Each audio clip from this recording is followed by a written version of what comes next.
Play a song. I'ma turn it up and then I'm gonna take it down. I'ma turn it up and then I'm gonna take it down. I'ma turn it up and then I'm gonna take it down. Play a song. I'ma turn it up and then I'm gonna take it down. I'ma turn it up and then I'm gonna take it down. I'ma turn it up and then I'm gonna turn it up and then I'm gonna turn it up and then I'm gonna turn it up and then I'm gonna turn it up and then I'm gonna turn it up and then I'ma turn it up and then I'm gonna take it down.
Good afternoon, people. Hope everyone is good.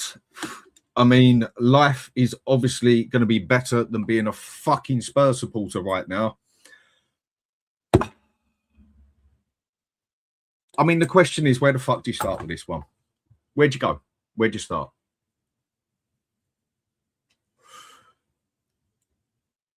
Frustrated and finding the right words for this is not easy to do on my side on this one. I mean, where do you actually start here? I'm going to have to put my hands up to a few things and admit, yep, maybe I just didn't open my eyes wide enough and see the whole picture. Obviously, certain bits of a picture that I know I saw, others didn't see, but they saw sides of a picture that I didn't fucking see, and we are all guilty of it. It's that one word,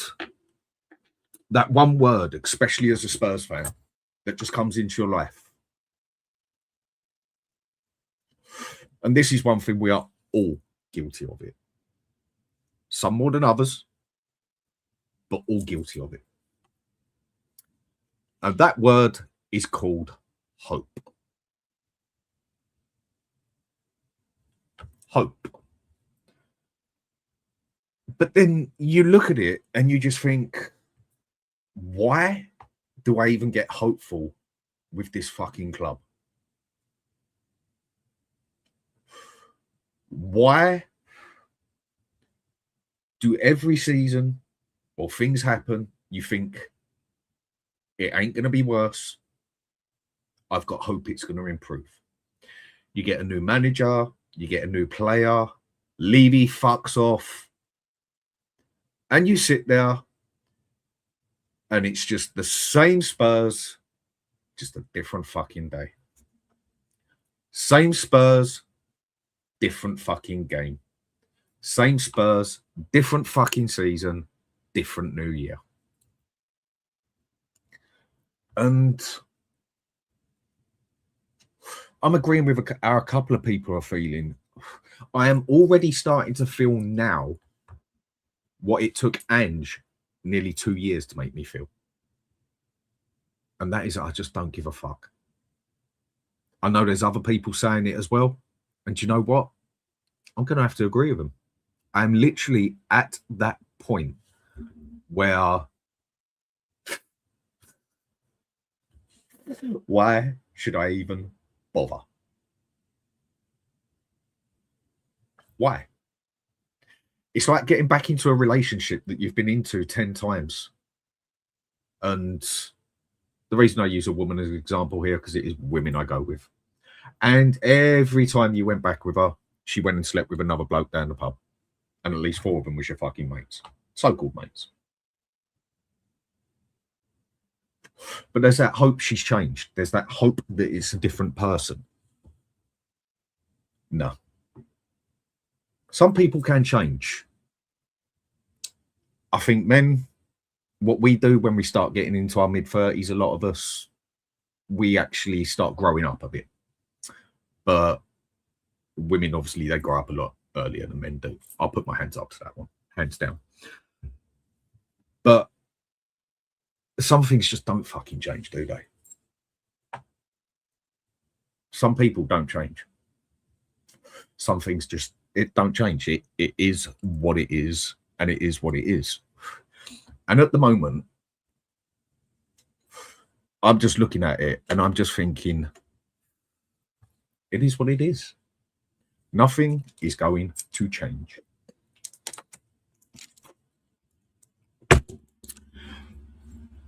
Until there's where there is that still that little bit of hope that I think some of us have got.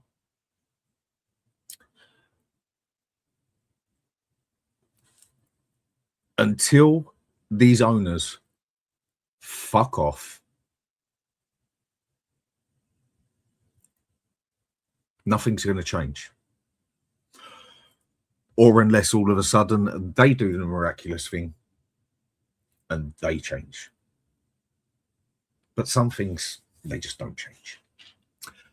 And I just don't see it changing with them. I mean, before I say hello to a few people, I've just got something that's been bugging me and stewing at me that I just want to say.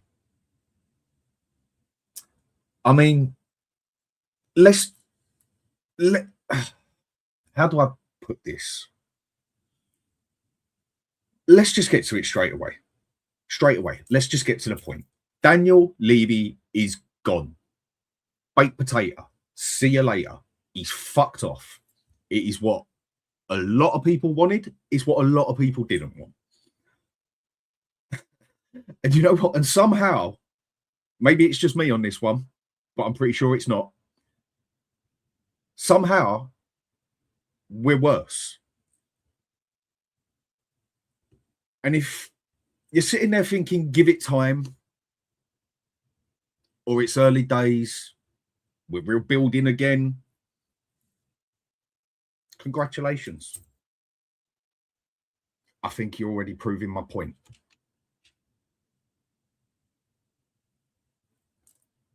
Levy wasn't the only rot at this place. I don't even think that's an opinion. I can't state it's a fact. No, fuck off. It's a fact. Levy was not the only rot. He was a big part of a problem. No two ways about it. But he was not the only rot at the club. And I think that's what a few people actually need to open up and see this bigger fucking mess at Spurs and accept that he wasn't the only problem. A problem, but not the only problem. Over the years, I've been guilty as well when first started started doing this. Forgive the phrase. I know some don't like it, but I can't put a better one. That he was the cancer of this club. Nah. Nah. Not for me. Not for me on that one. I then sat back and did what I try to do with most things. You know what? Let's look at both sides of this. There's always two sides to a situation. And then when it's a debate with the missus, there's usually 3 or 4 sides to a situation. But that's a different story. And I started looking at it from a different side. Both sides. And then the third and the fourth side. Look at the whole fucking picture here. Levy was not the only problem. Some people won't change it. They're just going to stick with it. Fair play, down to you, your opinion. Sorry, your opinion is wrong. I am stating a fact here as far as I'm concerned. Someone come and prove me wrong. And then I'll put my hands up and I'll say I'm wrong. You ain't doing it. You are not proving me wrong on this one. He weren't the only problem. Everyone, me being guilty, a lot of other people being guilty, but not everybody, because there was a lot who wanted him in. And everyone said that Levy was the problem. Levy this, Levy out. Get Levy out and get everything will magically fix itself. And same message. I'll try not to swear as much, please. But I can't help it. It's the frustration and it's the anger at the moment. But people were get Levy out and everything will fix itself. Everything will fix up. Well, do you know what? He's gone. And nothing, in my opinion, has improved. I just think it's exposed us to something. How do I put it? Even uglier. Because, like I said, with what people looked on Levy as, he was, and Maz, I'll be with you in a minute. I'm just having my 5-minute rant, mate, and I'll have you straight on. He wasn't the disease. No. Levy was not the disease. He was one of the symptoms. No two ways about it. He wasn't the actual disease. Tottenham are broken, but it's not because of one man. They are broken. We are broken. We are rotten to the core because the entire structure, I think is a strong word I will use, long word for me, is rotten. Different faces, same thinking, same priorities. The club is run like a business first, a brand second, and somewhere down the line, somewhere down the fucking list, the football comes into it. It ain't changed. Not one bit. At least with Levy, you knew what you was dealing with. We knew what... You knew the code, basically. You knew what you were dealing with. Cold, calculated, tight, obsessive, control freak. If someone would call him a narcissist, call him what you bloody want. Always trying to save a pound out of a penny. Always trying to... You know, we knew what he was about. Now, we've got the same... What would people use as this word? We've still got the same philosophy, but without the bloody clarity to this. And this is where, for me, it almost gets comical. Now, no clear football direction, no clear identity, no authority. We've got 3 or 4 different people doing the same bloody job. It's just like, it's like a committee that puts spreadsheets and vibes on there, basically. That is how I'm seeing it. And Maz, I'll be with you in a sec. I just need to let this shit off, mate. This stadium is what? It's a lie. The whole thing was a lie, and a lot of us were guilty to fall for it. Me being one of them. Not everyone, but I'd say a majority. Some people still point at this stadium like it's proof of ambition. Me being a guilty one in the aspect of that stadium is there. That is part of what can make us big, but we don't fucking use it. That stadium for me, the way I see it now, is not ambition, which I think a lot of us thought it was. It's not ambition. It's a fucking asset. Nothing more, nothing less. It makes money even though the football is shit. NFL games, boxing, concerts, events, we're getting a go-kart track underneath here. The fact that this asset, not ambition, can still make us money when Tottenham can fail on the pitch and still they win financially. And that there is a rot. Part of the disease. Another symptom is how I say it. The football side is treated like a risk to be managed, not a mission to be won. It's like we don't ever want to win. We don't build teams to win, to dominate. What I think we do is we build teams to cope, where we're almost too scared of losing, but don't give a shit about winning. I mean, how many times have I heard generational project players, projects, this and that? Too many. Too many. I mean, managers blamed when the engine is just totally shit.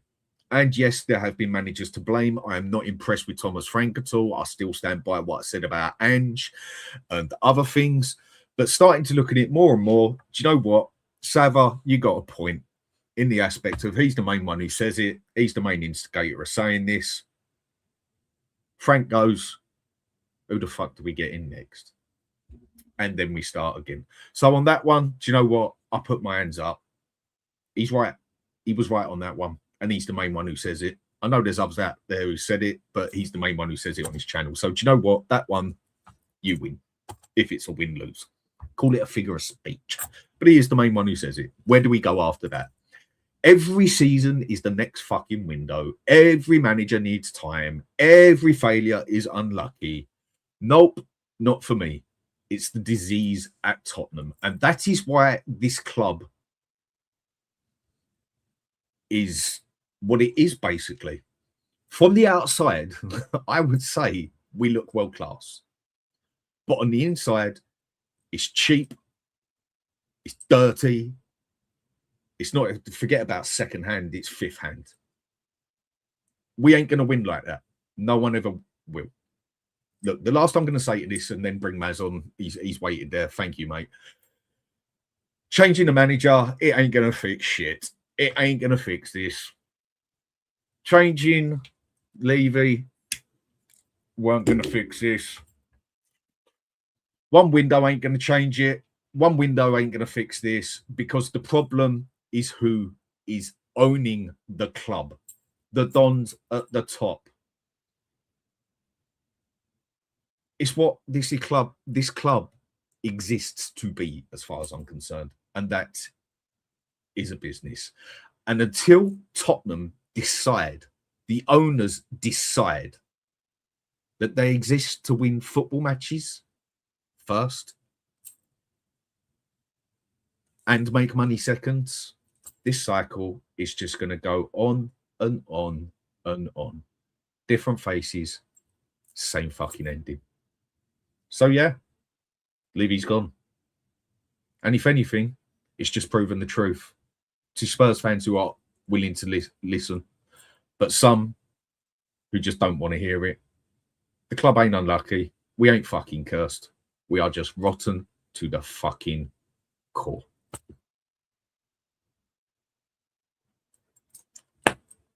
And that is what I've got to say on that. That's my rant. I know everyone's not going to agree with it, but it's each their own at the end of the day. Maz, cheers, wait, mate. How we doing? Happy New Year! Hey?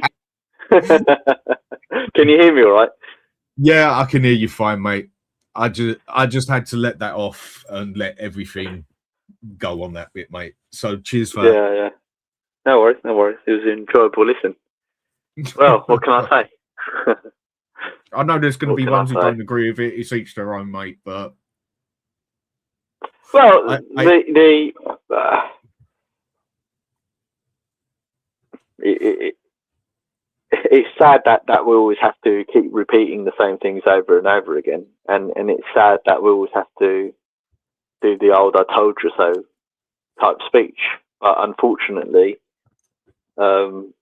when things do keep repeating and when people don't heed the warnings, what else can you do apart from point out that it could have been a different way, or it could have been, we all could have been united behind a common cause, but you know, people didn't want to hear it. And you know, it's always one excuse after another. And what it ultimately comes down to, and I agree with you, is for me, yes, Levy was a problem because Levy is ENIC. You know, he is an owner of ENIC. mm-hmm. and the ENIC are the owners of Tottenham Hotspur. So whether it's him specifically, whether it's 20% Levy, 80% Lewis, whether it's 10% Levy, 90% Lewis, you know, the whole family, Joe Lewis and the kids, you know, whatever mix that is, I think is a bit immaterial. And that's why, you know this, because we've been on the protest together. That's why we'll always Levy out, ENIC out. It was always the two. It was never just one. Do you feel, sorry to interrupt you there, Matt, but just the question, yeah, and this is what put me off the protests. I mean, we spoke about this a little bit in the WhatsApp. The thing that got me with those protests is I just wasn't sure on how many was there for what we should be there for, and that was Levy and ENIC out, not one or the other, both. Well, if ENIC would have left, then that's Levy gone as well. I get that, yeah, but I feel there was a lot there who just wanted Ange out as well. And was just I think you're right. I don't think it's we'll just ever a question know. I don't think I've got the definitive answer to it. What I would say is that having such a bad run of form and having the manager fighting with the fans and losing 22 league games did cause more people to turn out. There's no doubt about that. Whether or not they were there for the right reasons, I think is I don't know if we'll ever really know, right? Unless we take a survey of all the people that went there. I mean, this is why in the beginnings we had problems with the change for Tottenham, right? Because we always used to say, "What change are you talking about here?" Now, I have been a proponent of sometimes in an organisation when you change the CEO, it can have an effect, a change from the club. However, in this case, it hasn't, because what this event has exposed is that nothing has really changed because ENIC operate the way ENIC operate. And again, this is why we always said ENIC out, Levy out, because it's the ownership that's the problem. It's not just one man. It's only Daniel Levy and nothing else. It was always, no, it's the ownership, because it's the same discussion I had with Sean, right? Shit rolls downhill. There's accountability. The further up the chain you go, the more accountability they have. I agree, right? Because ultimately, you know, you got a ship, you got the captain of the ship, but then you have the general, then you have the admirals, then you have the strategists and stuff like that. The further and further you go up until you get to the king or the president or whatever, there's always a commander in chief, and in this case, it is the Lewis family. They own the club. They spend the money. They sanction the signings, and Levy is a part of that because he's a part owner, but he's not the sole owner, and he hasn't got the capital, the collateral there to put in. So it is ultimately Enid. And I think what this all comes down to, Dan, and this is why I've been really aggressive with a lot of people on this point, is that last year we had a traumatic season that luckily finished for us in jubilation with us winning something. Yeah. But it was a traumatic season. And when it came down to the crunch, it was, are you going to do something about this problem? Yes or no? Are you going to protest? Are you going to turn up and protest and make something happen? And the sad truth is that only 2,000 people were willing to do that. The other 60,000 or more weren't willing to do that. No. And we warned against this. Well, everything we're seeing now, we've been warning, like certainly Tottenham away, now Spurs corner, and yourself, we've warned.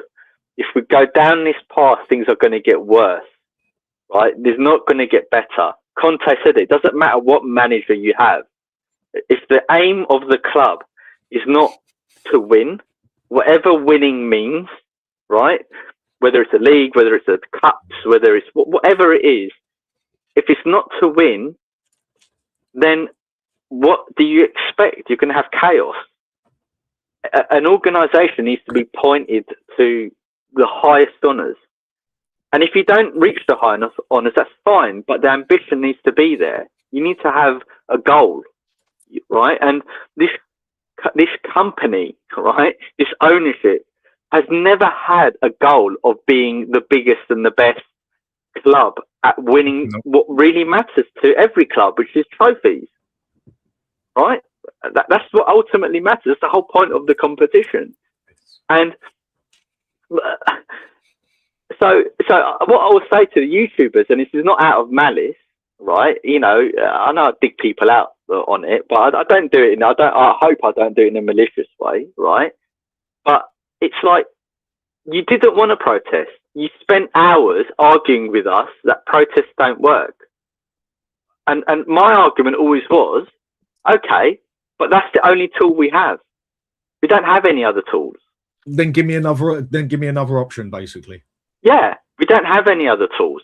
So until someone, a bit like where we get said, oh, give me a solution. I'm not hearing any solutions to this problem. Well, it's the same with the protest. If you give us another solution that's going to work, change the ownership, get them to change whatever this positive change is, then tell us. But you don't. You just say it's not going to work and you want us just to carry on in perpetuity suffering. No, I'd rather protest and it fail and then know that I've done everything in my power as a Spurs supporter to try and regain or restore the club I love, than just sit there and idly do nothing. And I had this discussion, with Sava, with Sean. What is the point of supporting Tottenham Hotspur if you don't want the club to win? And therefore, by proxy, what is the point of saying that you don't want to protest? Even if they don't work, fucking still go out there and protest. A voice is all we have. That's all we have. Where we spend our money and our voice, right? And this is what it comes down to, and that's why I'm so annoyed when I hear, oh, it's all this point scoring, it's all, it's always your opinion versus another. No, what this comes down to is, in its totality, is people did not want to support us and protest against Enoch and Levy, right? They didn't want to, and now this is the fruits. By their fruits you shall know them, right? And now this is the result. Now you're saying, oh, well, it's not the manager, it's not this, it's not that. Well, first, recognise where you've done wrong. Acknowledge it, and then we can all unite. Until they acknowledge where they failed and where they were wrong and why they should have supported the protest, then how are we going to unite? This is why this fan base is split, because people don't want to say, guys, you had a point. We should have backed you. We should have fought for this club. But they didn't. And then that's all I've got to really say on it. It's not always about being wrong or right or everything. Yes, when you have a debate, whatever, and of course you want to be right, whatever. I mean, a debate, a chat, whatever. Whoever wants to be wrong. I just feel that sometimes anybody this is aimed at, no one in particular, anybody. They don't want to reconcile, Dan. That's the point. I'm not saying, when I say wrong or right, I don't mean just to win an argument. No, I know what you're saying. I know they don't want to reconcile. They don't want to say, guys, let's come together. I see what you're saying. Maz, you know, you've got to just put. Sometimes in life, you do actually just have to put your hands up and say, do you know what? I fucked up, or I got it wrong, or they say one of the best ways to learn is through losing. If I think is that the phrase, one of the best ways to learn is through losing or getting it wrong, whatever else. Why? Because you can learn that you've done it wrong and there's a different way to do it, and you might do it wrong the next time and the next time, but hopefully sooner or later you might not just be able to jump over the wall, but if you run alongside the wall long enough, I'm sure you'll fucking find a way around it. Yeah, sometimes you do just have to put your hands up and just say, yeah, okay, maybe I got that one wrong, and get on with it. I don't think it makes anyone a lesser person. I don't even think it makes anyone a better person. Where it just sometimes you just have to admit what is wrong and what is right, and sometimes you just have to admit that maybe I was wrong, and I've been wrong so many things on here.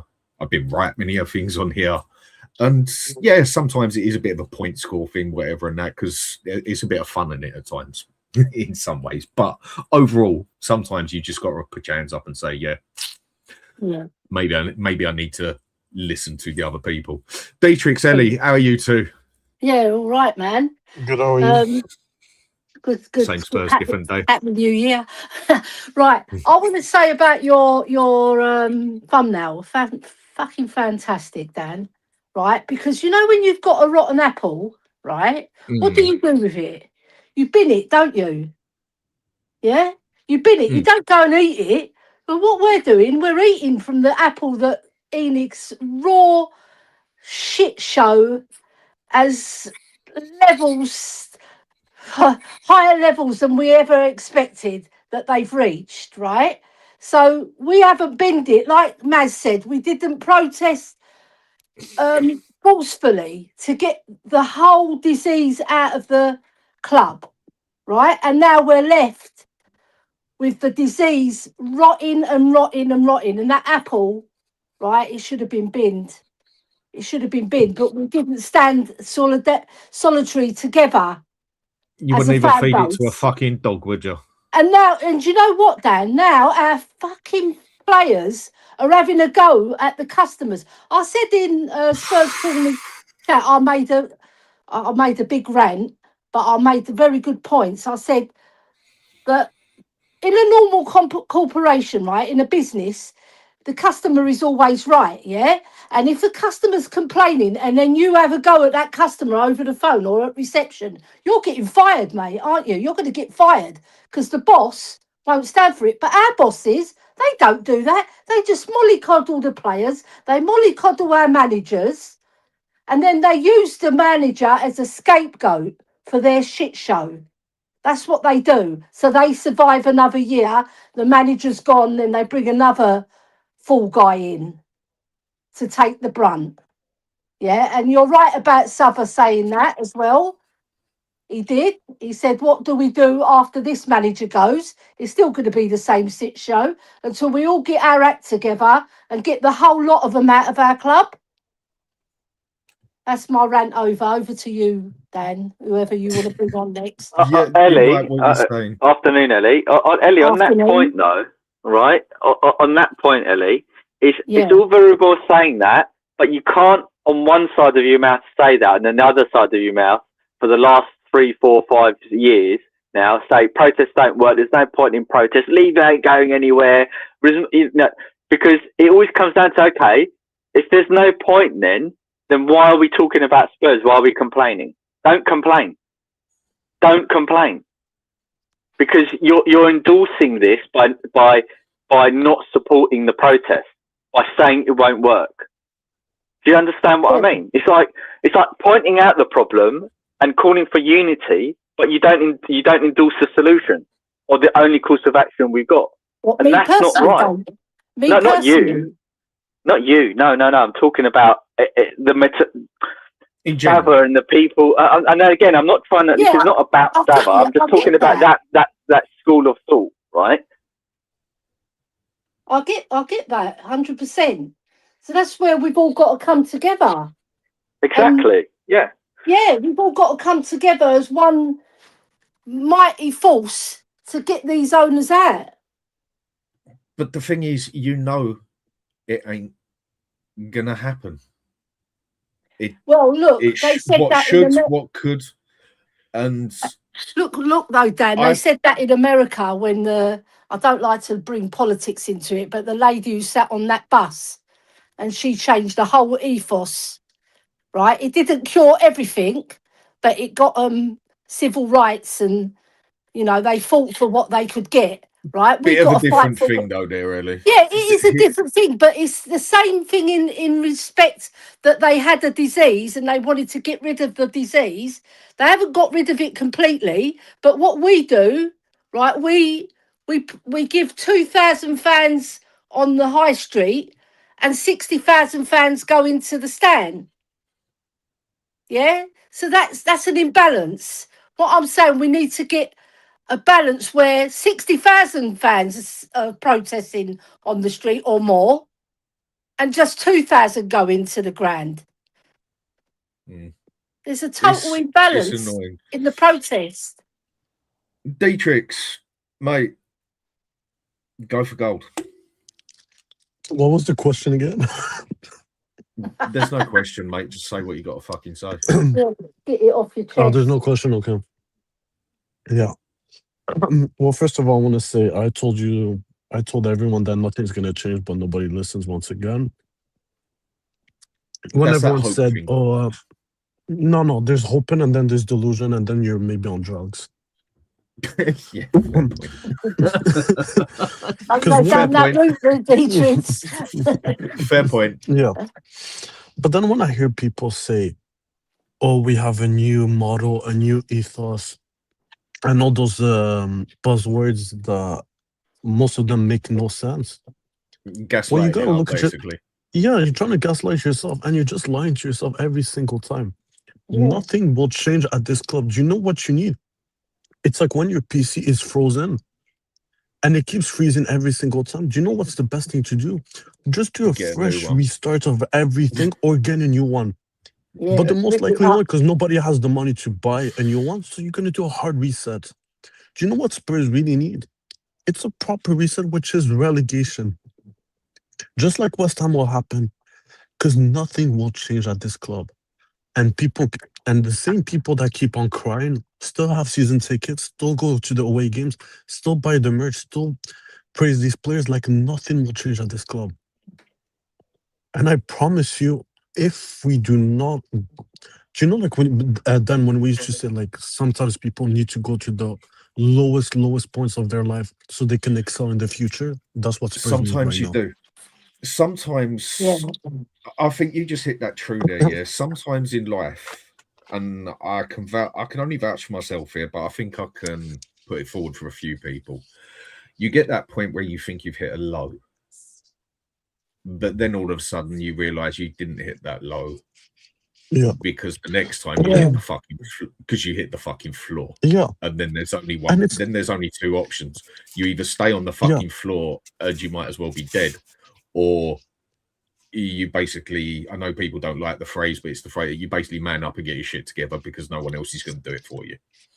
Yeah, and then to be honest, it's not this about club. It's Do you think this club needs to be relegated?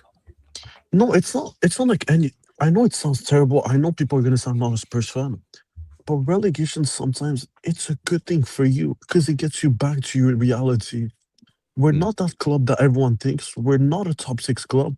We're just a financial power. And the only way we became a financial power, it's outside of football, which is NFL, concerts, and all this crap.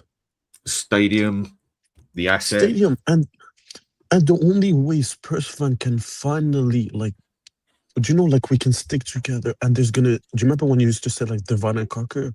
The only time we're gonna stay together is when we hit our lowest point all together. and then we get back up, and then we start from zero. We need to start from zero because 20 years of Levy, it's more than enough to just divide the whole fan base, and everyone's never going to agree on one thing. Just look at Frank, look at Vinay, look at every single one. Everyone has a different opinion. Nobody agrees on the same points. You know what? Can I add something to that relegation bit, right? Go for it. Probably all of you, or maybe some of you, weren't alive in the 70s, I don't know. But we got relegated in the 70s. And the next year, guess what we went and done?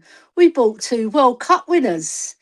And then we took off. We won 2 FA Cups. We got to a League Cup final. We won the UEFA Cup. We got to the FA Cup. We were nearly close on winning the league as well. Because we're traditionally, we're not a league side. Everybody must No. hold their hands up We and never say, have we're not a been. league side. Right? So we can become a proper league side if we do the right things and buy proper experienced players. We can challenge at least, like Poch did. He took us to a new level. Everybody says, oh, but he didn't win anything. But he took us to a higher level and we were challenging, we were there, right? And somebody said We just recently, didn't quite have enough. yeah, but somebody said recently, I can't remember who, that we weren't properly challenging. Oh, yes, we were properly challenging. We just cocked up a few games here and there, and then we fell Yeah, off. but Doesn't mean we weren't challenging because we were up Ali, there. Ali, We were I'm up sorry. there. I know Poch like brought everyone like their best memories, but at the same time, everything was like aligned through the stars. Yeah, Right I'll get that. I'll recruitment, get that. right DOF, right time to build a squad. He was given the permission to sell like what, almost 20 players.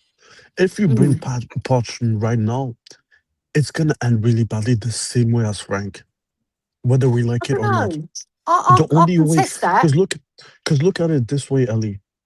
We made the Champions League this year, and we're about to buy an 18-year-old that has 23 games of experience of his life. I left Yeah, back.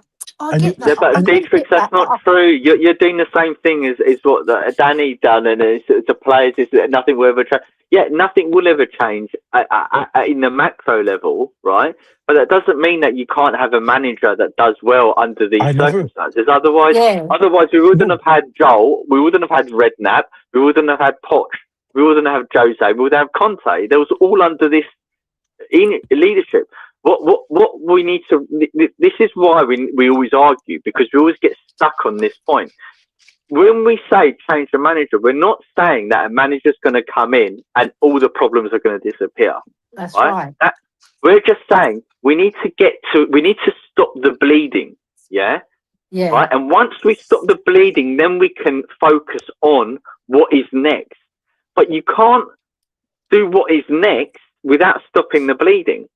And this is why Frank isn't the right manager, because he's not stopping the bleeding. If Frank just kept us in 10th position and we just stayed in 10th position, then we can talk about everything else changing.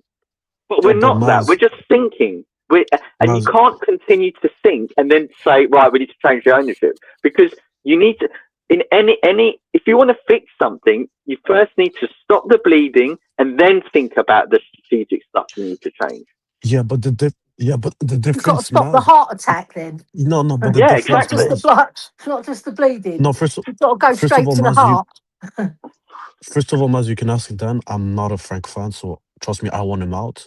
But the No, difference is, I'm just saying. I'm not saying you're a Frank fan. Again, Yeah. I'm just saying you don't need to tell me that. All I'm saying is it's that line of thinking that okay, Yeah, but let's ignore the manager and ignore the players, right, and only think about the leadership structure.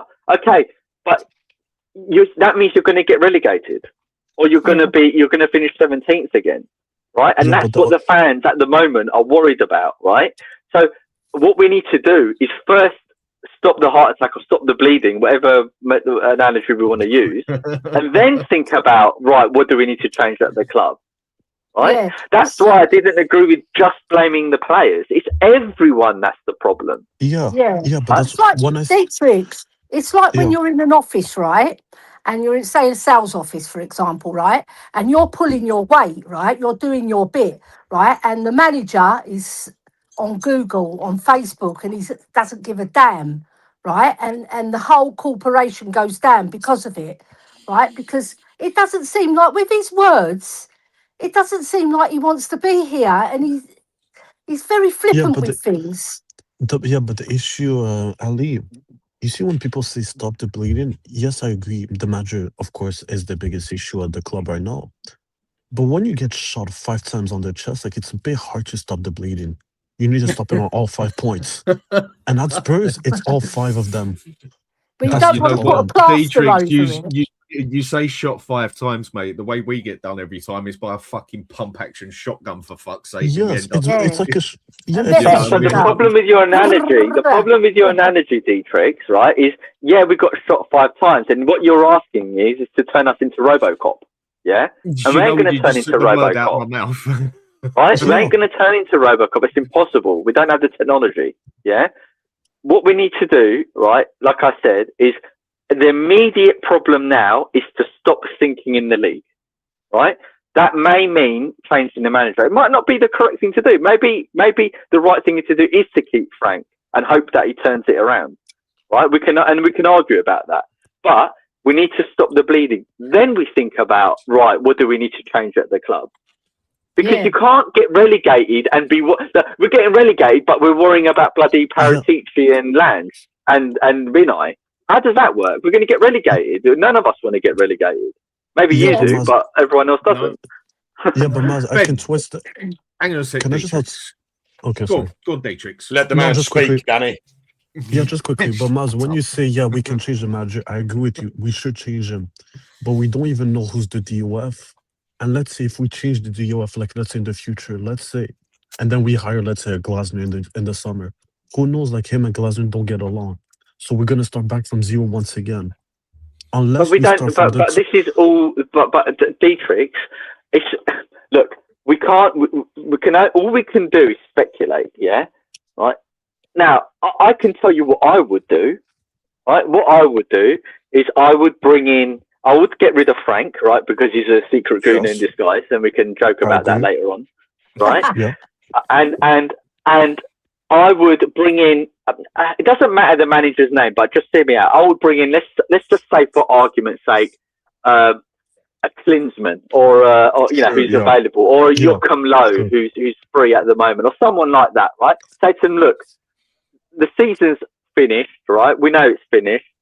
Come in, see us out to the end of the season, and from that point, then you say, right, Lange or Paratici, you're both fired. Right, or you fire one and you make one the head, right? And you say, make me a plan that's going to take us to glory in 3 years or 5 years or whatever that is, and here's your budget to do it. That's what I would do, right? You can't just stick with someone and say, oh, well, everything's broken. There's nothing we can do to change it, and just getting it out, because we're going to get relegated if we do that. Maz, can I throw So a there different are name things here? we can do. Maz, can I throw a different name here? Yeah. Go for it. And I got there is reason behind this. Right, so the one thing right now that anyone at the top of Spurs needs to get out of the fans is patience, right? Genuinely, I think the only man you could bring into Tottenham Hotspurs right now who the fans will be patient with is Mauricio Pochettino. I don't think there is another manager that would come on board and say, let's say, not do great in the first 3, 4, 5 months and not get a ridiculous amount of pressure put on his shoulders. I feel like the only person on the planet who could come in right now who is realistic would be Mauricio Pochettino once he's done with his USA thing. I reckon keep Frank up until then and then bring him in, because what that would do is that would create a unity. Look, I don't like going backwards, but it makes sense to me. Benji, Do you know what? you With see- what he said there, though, I mean, I don't want to go back on it, whatever else and that, but I've said it myself, and I must admit, I think Ben is actually right here. Yeah. In the aspect of, no, we shouldn't go back on ourselves, this and that. It contradicts what I said earlier, sort of thing. But the point he does have, there is basically only one person out there as a manager. Now, I'm not saying he's got the capability to work with the shit that we've got as such, but he would be given that extra bit of leeway, that extra 3, 4, 6 months basically before people started turning on him, because there would be the love of the history, there would be that hope of he's got the quality to do it, there would be some sort of hope there, and there's also be that part of where any Spurs supporter who says they haven't got a soft spot for Poch, I don't can't have exactly- a soft spot. I don't have a soft. I hate him. I actually hate him. Dietrich, you don't have a soft spot for anybody, mate. yeah, I was just exactly. No, I mean, Dietrich, but- you just hate everyone at Managerial Spurs. No. I'll never forgive But him I for would not say winning that a league lot- title. Dietrich, I would say why a do you majority hate him? have at the end of the day. Okay, Hate is probably Ali. the wrong word he's used, but I I asked think you- a majority, a high I majority, dislike him. would give him that leeway, because a high majority have that bit for Poch basically of where he got us playing the best football we've seen at Spurs. Do you know Okay. what, Dan? Okay, the Benji. alternative. Hold on, Dietrich. Let me just say this bit, right? The alternative to someone like a Pochettino, you've got to think about availability. So if a club like Chelsea are bringing in someone I've never heard of, is it Liam Rosenor, something along them lines? He's Leroy Rossinor's son. Okay, well, I mean, I don't know about you guys. I have no idea who that guy is, but that's neither here nor there. So the alternatives, I'm hearing people say, "Oh, bring back Kane. Oh, bring back Carrick." So let me just get this right. You want to bring brand spanking managers with next to zero experience into a club like Tottenham Hotspurs. What do you think is going to happen? They will get eaten alive. Honestly, the options we've got, should we bin Frank off, are minimal. But yeah. He's got a point. No, just to answer quickly, I know it's like off topic, Ali's why I dislike Poch. Because I honestly believe with that 11 he had, he should have won a trophy. And if you gave, let's say, Mourinho or Conte that team, he would have won the league title against Leicester that season. 110% he would. It's That's not all. a fact, though. It's not a fact. No, No, it but isn't. managers do make the difference. If you go and look at Alex Yeah. Ferguson's last year in charge, go and have a look at that team he managed, please, because the same team. Yeah, man. that But, followed there's no That's denying why he that got makes a Van difference. Persie, because- wasn't it? Yeah, That's because why you got Frank Van is the Persie. Frank is the proof that you know you can that you can actually do worse than Ange. It's I think the sentiment is that there's everyone's the whole club from top to bottom is a massive issue at the moment, right? We do need to upgrade on the players. They're not good enough, right? They're average players. And I'll stick to this. I don't think they're as bad as what the league position is suggesting, but there's no denying that there are average players that aren't doing it at Spurs. And if you're not doing it at Spurs, you should get recycled and moved on, etc., etc. But what we need is to steady the ship. And if, you know, Pochettino isn't... If Pochettino, I agree with you, Benji. If Pochettino comes in, he's probably the only manager that the fans would get behind, because that you know they're pleading for that, for him to come back, right? And I am too. I was sorry that you know the day he left. But I also think as well is I don't think he's going to come before the World Cup. And No. if we do need to bring in a manager just to see us through to the end of the season, like Chelsea have done in the past, like many clubs have done in the past, we're not exclusive to this, then there are managers out there. Like I said, Joachim Löw's not in a job, and he's a good manager. You know, I'm not saying he's the best manager, you know. Scratches even though his he's won arse a a few lot, though, World doesn't Cups. he? Do you He really does want scratch that in his the arse a touch? lot and picks his nose and feels his nuts and all that sort of stuff. That would be quite entertaining. You know, Klinsmann's not in a job. I'm not saying he's a good manager, that he's much better than Frank, but maybe he would steady the ship. Maybe, I don't know. I'm not, you know, I'm not suggesting that these guys are the solution. All I'm saying is that I can't. One, I'm really annoyed about Frank having that Arsenal Cup. I know it's petty, but I'm thinking, in what world does a Tottenham manager walk around with an Arsenal Cup? Like, in what world does that happen? Maz, who cares? Right? But Right? who cares, Maz? Sorry to I interrupt, care. because the main event's just I turned up. care. The- Yeah, the- well the- done. the- the- Well, the- I the- care. no. I care, Alex. Yeah, I care, Alex. Maz, let's put things in I perspective. care when at we're the moment. losing. Let's put things in perspective right now, right? So you're saying to me at the moment, right? We're going to get rid of Frank, get in somebody that is, because we're living in Whippy-Doo land, yuck him low to, get some energy to the place, and he can stay to the end of the season. Get with the reality, bro. Get with reality. Seriously. What is your reality? What is your reality? The reality is, no, I'm sorry. What is your reality? This is what I hear from Spurs fans, yeah? And listen, I don't like Thomas Frank. There was a mistake to get him in the first place. But the problem is at the moment is, and the fact is, you've spoken about Johan Lang here, or Vinay. Because they're the ones who employ these managers, by the way. We've already spoken about them, basically. We need to get rid of them first.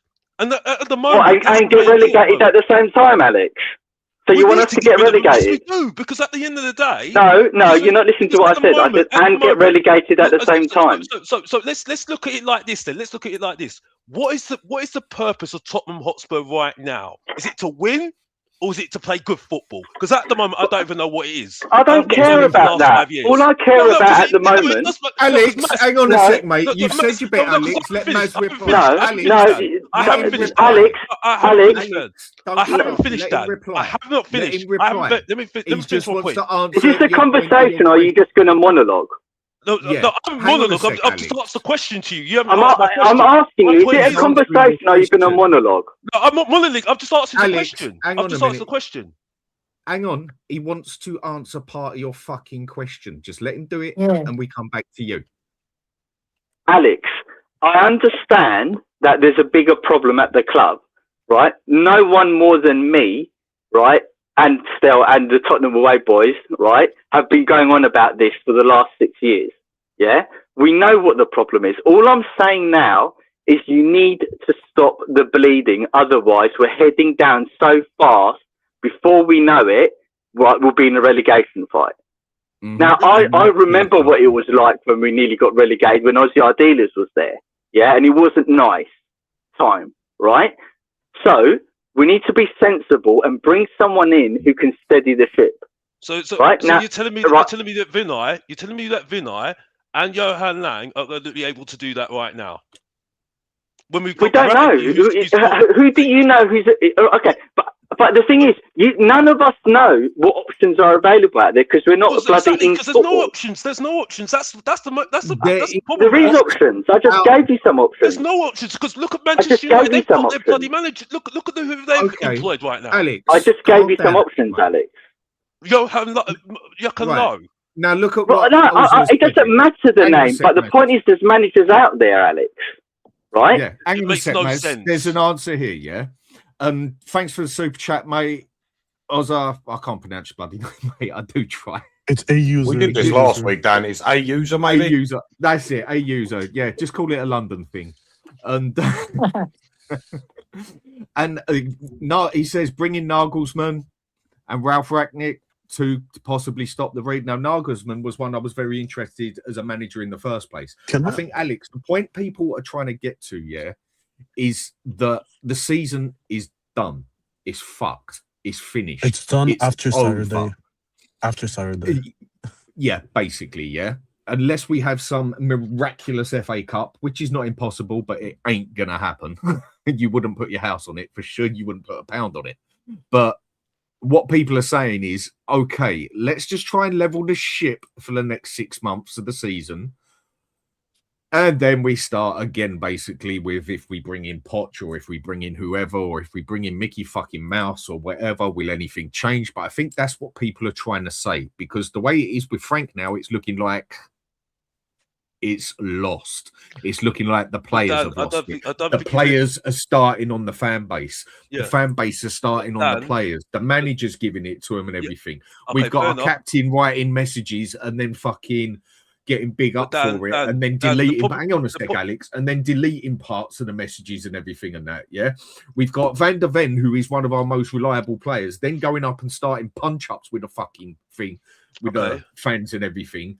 This whole thing, and with the cup thing, very minor thing maybe to you, but just because it's minor to you, don't mean it's minor to anyone else. Yeah. Yeah. So let me just put it straight to you on the last bit, and you can say your piece. Yeah. Yeah. So what might be a problem to you I might just laugh at it and say, how do you even look at that as a problem? Well, that's because I don't see it as a problem. But then what might be a problem to me, you might just laugh at and not see it as a problem as well.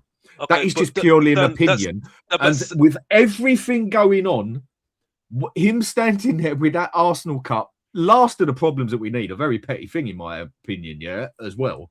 But fuck me, talk about shoot yourself in the foot. Okay, but that's just semantics now. That's semantics now. The point I'm making is at the moment, right? Because there's a reason why I've not been zoned. I've been zoned out, and I'm now. If he goes, I'm gone. Right, my mind's gone because I don't care anymore. Because like you don't tell me to back a manager now. You don't. No one tells me to back any manager.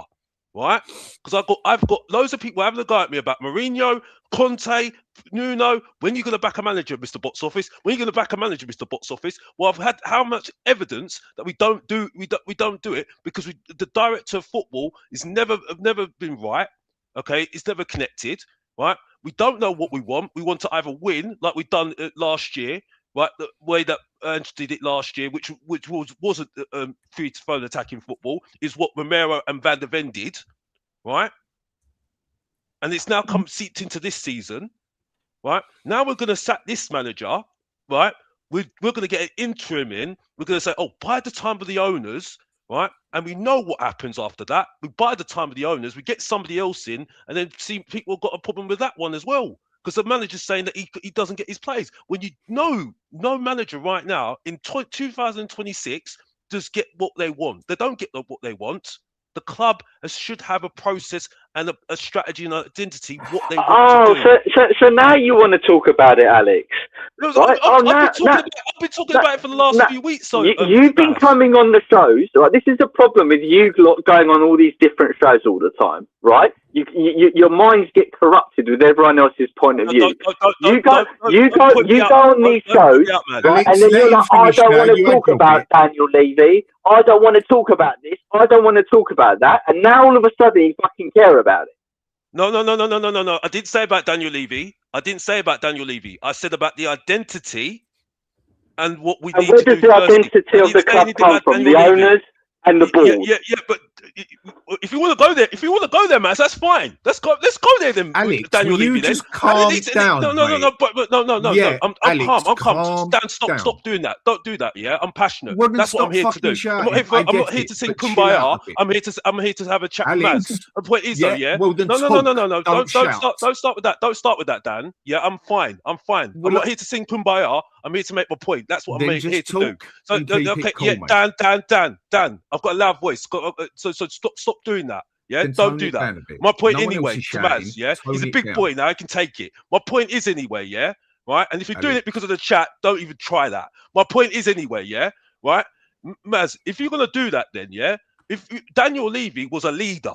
He was actually a leader, and yes, he did things wrong. Yeah, but at least he made decisions when he made decisions on things right at the moment. At the moment, we've got people at the moment in the club at the moment, Vinay, Johan Lang, that are not making decisions at the moment. And the fact that Paratici... Who hired them? Who hired them, yeah, Alex? I know who hired them. Who hired them, but he's gone now. But the point is that the stench of him is still around the place, right? And whatever we think of Daniel Levy, whether you thought he was good or not, the owners are still in it. Right? Yeah, I know. But they've got to make a choice as well. They've got to make a decision as well because they're saying that they want to. I mean, I don't want to go into the whole. Are we going to wait for them to make a decision? They're the same people that brought in Frank. Well, but Maz, they've got to make a decision as well. I'm having a go at them as well at the same time. But at the same time, Alex, we're not. I don't think you realise we're not actually disagreeing on anything.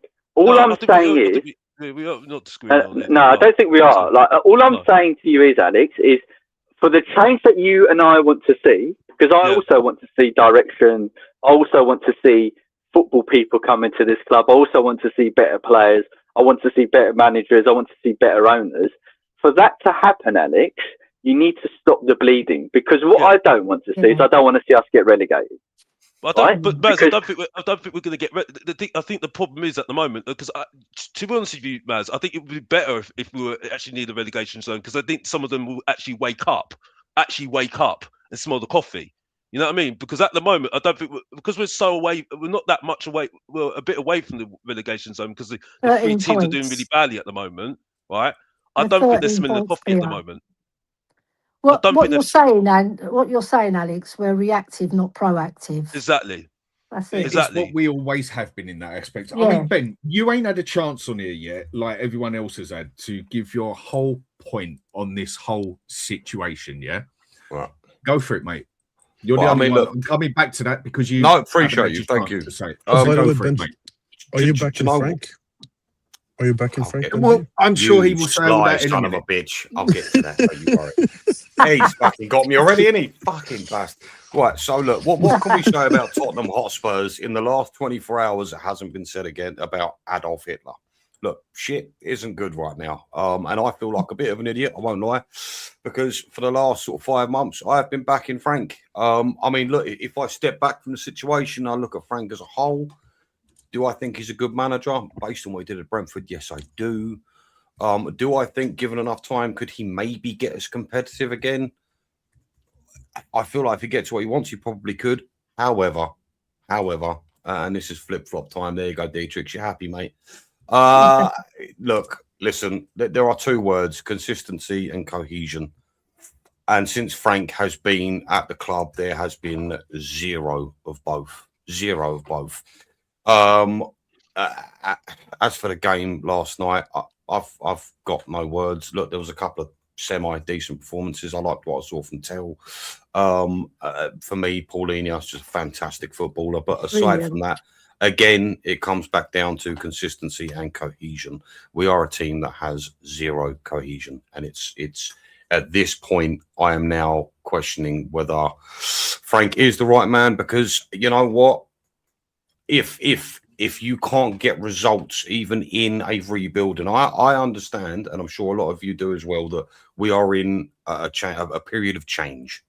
But if you can't pick up results against teams below us in the league, then I don't know what we're doing here. So if I'm honest with you, I think I am now also at a point where I can't see a future under Frank, because, like I say, where I think he's gone wrong is with the team cohesion and consistency. And what I mean by that is, look, when you bring in, 3 of the 4 attacking line that are brand new, you need to play them consistently to get consistency in order to build cohesion. Would you agree with that? Yeah.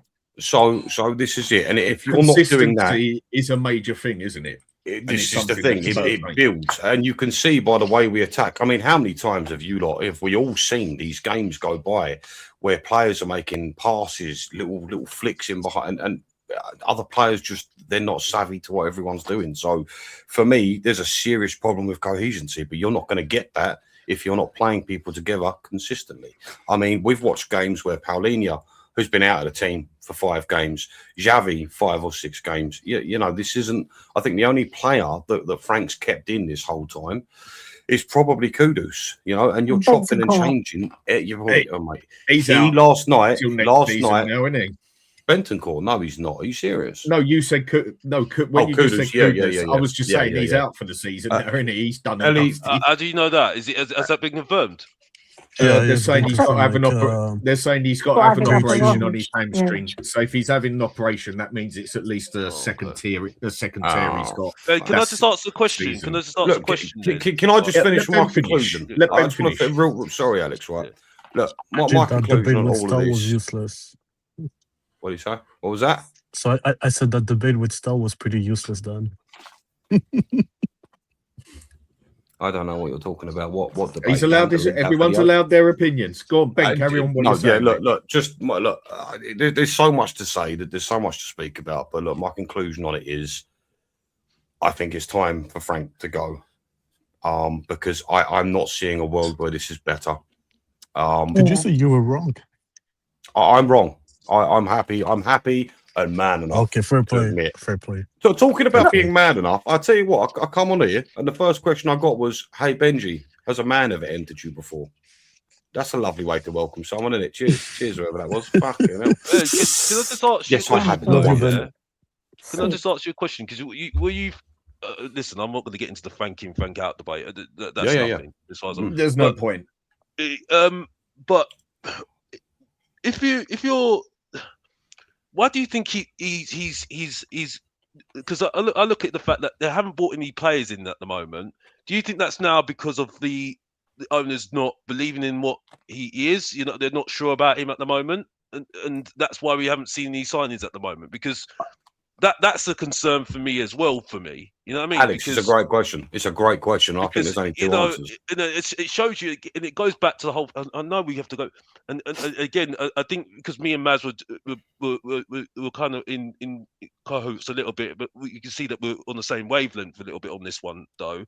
You can see why there's a problem here. I've got a problem at the moment with Prodigy, Lau Lang, and Vinay at the moment, because there's just no cohesion coming from the top. You know what I mean? And there's no smoke without fire at the moment. You get what I'm saying? You know, because you wouldn't hear that. Because when you, for example, look at Aston Villa at the moment, yeah, with everything that's gone on the last couple of years, especially in the summer, which was a lot of things were going on in the summer because they didn't get Champions League, right? Look at them now, right? You don't hear anything up top. You don't hear anything because everything is aligned, right? Even though they had such turmoil in the summer because they didn't get Champions League and they've got lots of regulations against them, they still ran that wave through, and now look at what they're doing right now. You know what I mean? Yeah. You know, but they have had turmoil at the club. They've had the turmoil, but my point is though, they went through that turmoil. They stopped their bleeding, and they stopped. They went round that wave. And because everything was all right at the top, they all are following the process with what Emery wants to do, right? You're seeing the result of what's with the team at the moment, right? You don't hear anybody complaining about upstairs, what we're seeing at the moment with the owners at the moment, and Romero saying what he said. You don't hear anything from the club. You don't see anything saying any discontent at all, right? That all is one. And that's why you're seeing them where they are at the moment. You know what I mean? Alex, your first two questions were brilliant about the transfers coming in. I honestly think there are only two answers to it. Number one, we're incapable of attracting the top end players that we need to get us up that table. And number two is exactly your second suggestion. Has it now gotten to a point where they don't trust Frank? I mean, look, listen, me personally, at least when it comes to transfers, if Frank was involved with our current crop of transfers, I'd say it's okay to trust him, because I feel like Paulinho, Kudus, Mawani and Xavi on paper were great signings. It's a shame some of them haven't worked out. Fine, I get that, but there's always an adjustment period. But yeah, that's a really good question you asked, because for me, those two answers are pretty much the only ones that fit the mould. I'm not sure whether it is that they don't trust Frank or that whether we can't attract players. I'm not sure. It is definitely looking like the dressing room is partly lost. I reckon there's some players that have, some players that haven't. Yeah. But Dan, was it ever there? Do you know what it is, Dan? That is what I'm about to get to. Can I add to that quickly? Go on. Just quickly, right? So, how I see it, right? Right, Danso, he has a worldie against Palace. Next game dropped. Paulinho's been fantastic for us all season, scoring 5 or 6 goals, I believe. Right, He gets dropped to the bench. There's no loyalty, right? If your player, like if I'm a manager of a team, right, and my player busted his gut, right, to win us that game, because Danso was a big part of us winning that game. Winning all his head-jewels, tackling, fighting, bringing the ball out. Yeah, and then next game, Romero gets restored. For what? What has Romero done to deserve it? He's our captain, yeah, but you could drop him and put VDV as a captain. I know it's people ridiculous. There's no loyalty. No loyalty. Most overrated fucking and he player plays great in front of Paulinho. It's a really good point, Ellie. I was saying on the Spurs Corner on Tuesday that what Pochettino did when he first came in was really clever and good. The first thing he said to the players is, you're here to train, right? You have to prove to me in training that you're worthy of being in the starting 11. Yeah. Right. So he reset everyone's expectations. The second thing he did is he wasn't scared to drop senior players if they weren't playing well and put in kids.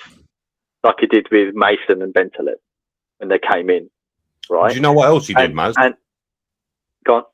With that training segment, do you know Pochettino? This has happened at every single. You were talking about Poch, right? Yeah. Yeah. Something that's happened to him most of his managerial career. It happened at Southampton and it happened at Spurs. So Pochettino will drive those players into the ground when it comes to training. He's got no issues with double training sessions, nothing. He does not care. He's ruthless when it comes to that. And it shows on the pitch.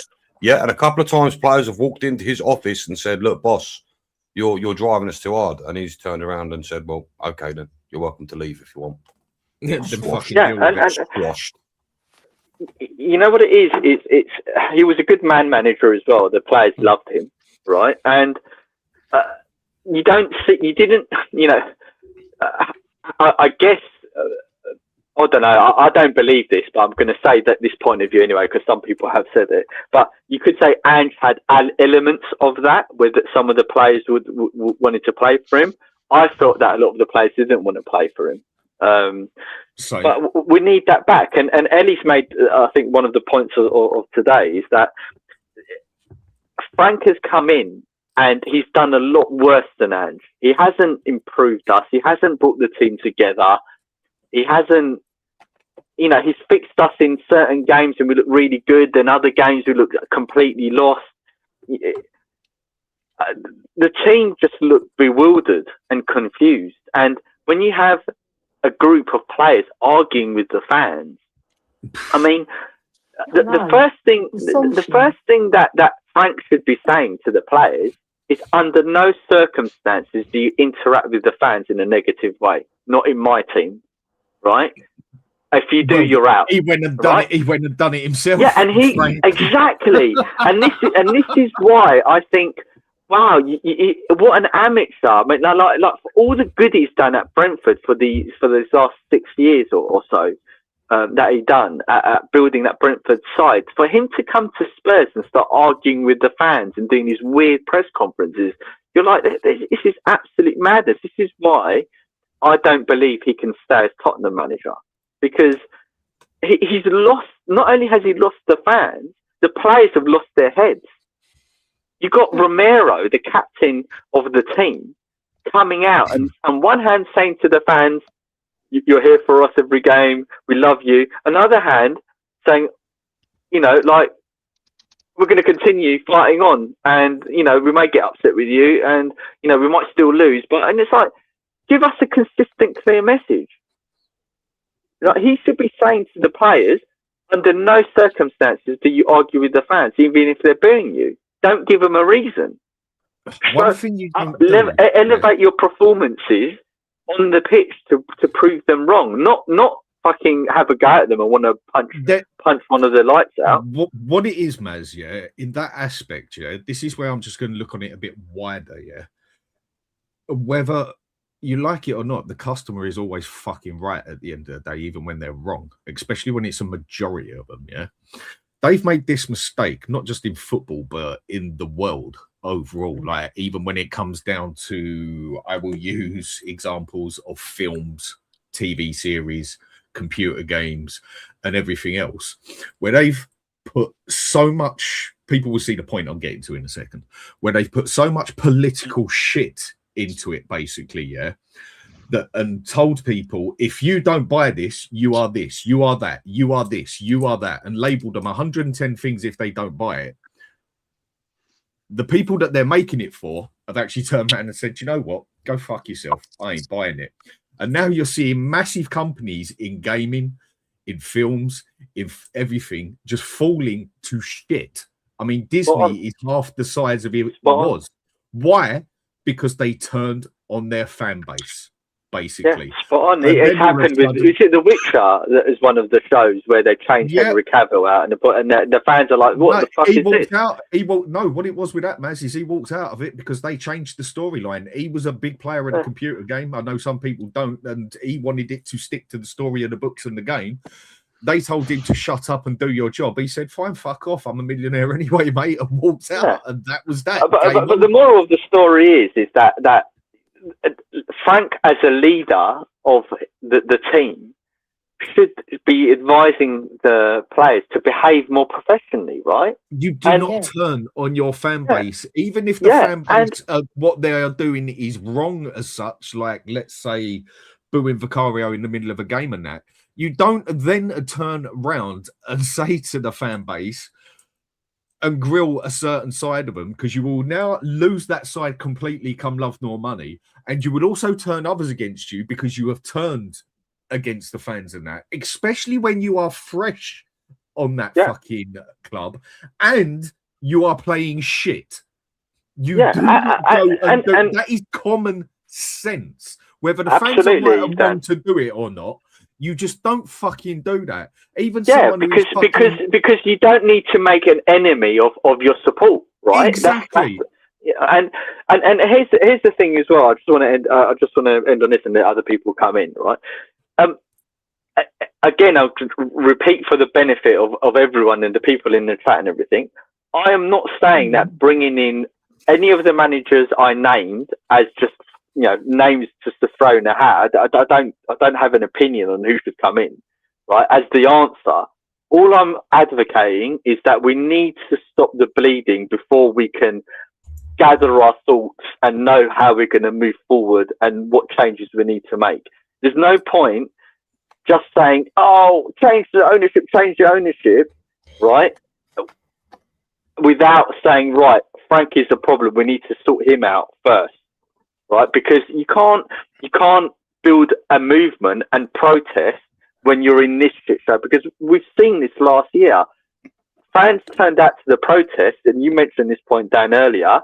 Is it because they turned out to the protest because of the manager, or is it because they turned out to the protest because of ENIC? I don't want that same situation to happen. I want us to stabilise, and then when we do go to protest, it's to get ENIC out, right? Not because of the manager. That is why I was at the protest. Levy and ENIC out. Yes, Ange on the other side, I wanted him gone as well. But at the end of the day, he was going to fuck off sooner or later anyway. The others weren't. But the bit I want to go into is more on this turning on the fan base side, yeah, but more from the players side of it. And again, it is just, to me, it is absolutely, I mean, to go and when you are playing that shit and when your team is not performing, when you are not exactly doing the best of jobs and everything, to go and do what he did and then go and do what Van der Ven did last night, also what Porro's done twice already and everything else, to actually go and switch on the fan base, you have got to be an absolute let me rephrase that. You have got to be absolutely not too intelligent, I think is the better way to go and put that one across, to go and fucking do that. And Dan, how you doing, fella? I'm all right, mate. How you doing? Same Spurs, different day. Yeah, no. I just think it's I'm just enjoying the chat, to be honest, and listening to what people think. Well, come on, give us your picture on this whole shit show, basically, and then we can go to the players. I'm with Alex. Kumbaya, my lord. Kumbaya. That's what I'm at now. Well, that's what he was here not to do. No, Well, no, but it's the truth, though, Dan, isn't it? Is it, Danny? I know, as all it was, Alex, is you was getting a bit. No, I'm passionate, brother. If I'm not going to be passionate, I'm not going to be. I understand that. You know, you get me anyway. Maz and me are fine. I like Maz. You know what I mean? And we actually were saying the same point. About that. It was Dad, honestly, I grew up with 7 brothers. Fucking hell, that was lad. But I'm just saying, Dan, you hear my point though, isn't it? Like, I don't even want to talk about it anymore because, I don't want to talk about the ownership and Vinay and all them. Like, but at the end of the day, it's been the last 5 years now, and if we get another manager, if Alex, we get another interim in, it just doesn't work, doesn't it? I was going back through this one video. I just had a. Because I remember saying something 3 years ago, right, when we sacked Conte, and I went back through this video on We Are Tottenham TV, right, and I was literally saying the same things I'm saying now, that it doesn't matter who the manager is, the players are the same. They don't want to turn up. They turn up when they want to. They down tools when they don't like what's going on at the football club or they don't like the manager. It's the same shit over and over again, right? It's nothing. Unfortunately, nothing's going to change at this club until the board decide to change their ways or they sell the club. It's the only thing that's going to change, and I'd put money on the board not changing, because right now they're showing that they're not going to change. There's some, I think Sean was saying it today on his show that someone he knows or someone said something that the club that they not happy about Frank, or people in the club are not happy about Frank, but they've got no idea what to do, so they're going to rather give him to the end of the season. And to me, that's exactly what it. I kind of, if that's true, I'm not saying that's true or not, but You if might that as is- well. if that's might as well. Dan, I was saying this last night on Sav's show. I said the same thing. I said, I don't think this club know exactly what they're doing. And I think the only reason Frank is still in a job is because, number one, we're in a transfer window right now. So it'd be the most dumbest thing possible from a PR point of view to go and sack a manager in the middle of a transfer window when your club is on fire. Like, it is the dumbest thing you could do. Honestly, And you've got it nobody really is. else to come in as well. Yeah. It'll be the dumbest thing they could do. If they want even more fire or even more petrol on the fire that's already there, sack Frank now and see what happens. Because it will be even a bigger shit show than what it is right now. Dan, It's a I'm bit of nobody to replace him. catch-22. It's a Yeah, bit of a it's catch-22. You're sort of fucked if you Yeah. don't, fucked if you don't, Yeah, basically. but that's why. But it's what fuck do you choose, Dan? Do you choose the fuck by staying with Thomas Frank right now, or the even more fucked by sacking him and then getting into even more of a shithole? Like it's kind of like that right now. So yeah. go on, Ellie. Go on. You were going to say something. No, I was just going to say, because you said something very poignant on Sav's show as well, right? Because you were saying about the players, right? They haven't got the capability to No. keep that level of performance. They'll have one good performance, 5, 6 shit show ones, Yeah. right? And exactly we've that. seen it not just this season, last season, the season before that. After the first 10 games, they fell off because they haven't got their average players, most of them. We've got a few good ones, but most of them are bag average. Everybody would agree, right? So they haven't got the capability to raise No. their game up. No. And that was very poignant what you said, right? And I So think that's the a biggest lot of problem. things, yeah, Do you know, it's not. that's what I We think. can't El. put a plaster over the bleeding. No, and the thing is, it's like we're in such a Well, you bad can, state. but when you've cut your fucking finger off, it don't work. It's more like you've cut. Yeah, it's more like, we've cut it's the more like whole hand and the legs off. Yeah. That's Yeah. it. It's more like that. But like, We're might as going well for the head basically- next. Yeah, it might as well just be laying there like a goldfish. You're trying to mend it with Yeah. plasters. You're trying to Once mend it the with head is plasters, gone, but you we've can't gone mend it with completely. plasters, can you?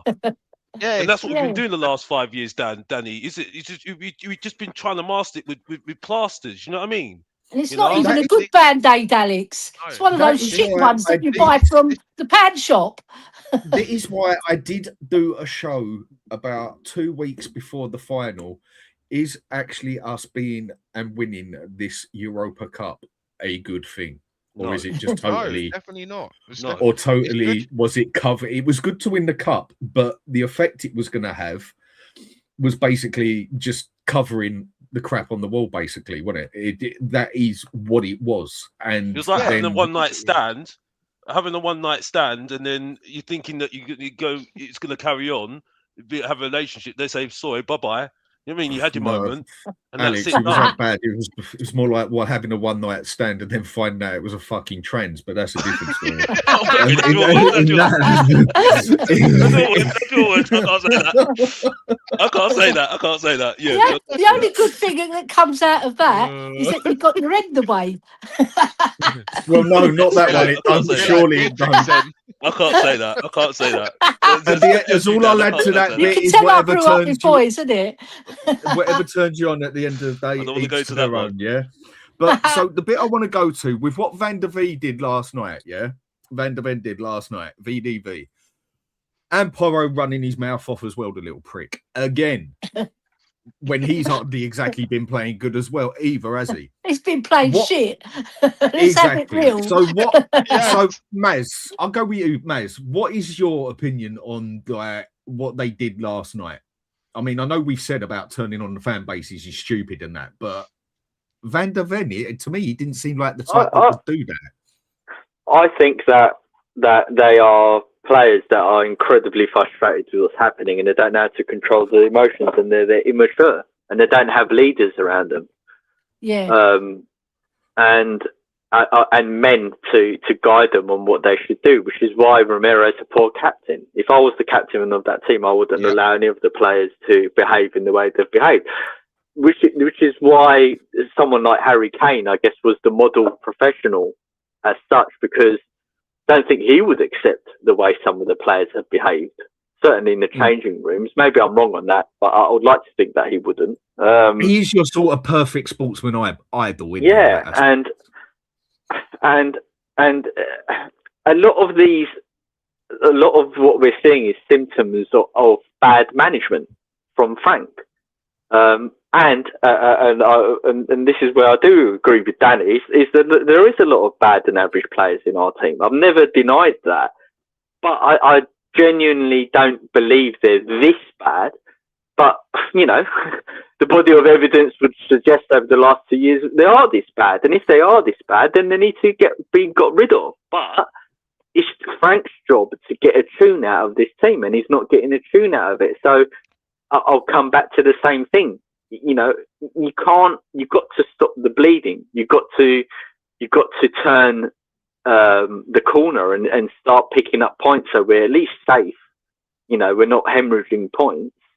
And how do you do that? And the only way I think you can do that is by bringing in a manager. I don't accept that bringing in a manager now is going to ruin Tottenham's reputation any more than it has. Everyone knows we're an absolute basket case of a football club.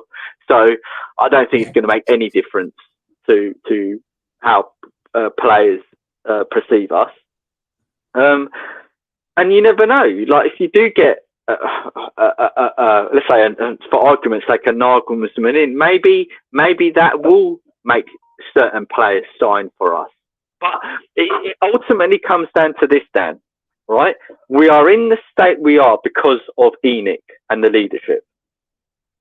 Therefore, we need to protest, because that's the only avenue we've got against this ownership. What I cannot stand is the hypocrisy, right, of saying, yes, it's the ownership, nothing will change, it's the ownership, but people not protesting, right? That means it's the fans' fault that this is happening, right?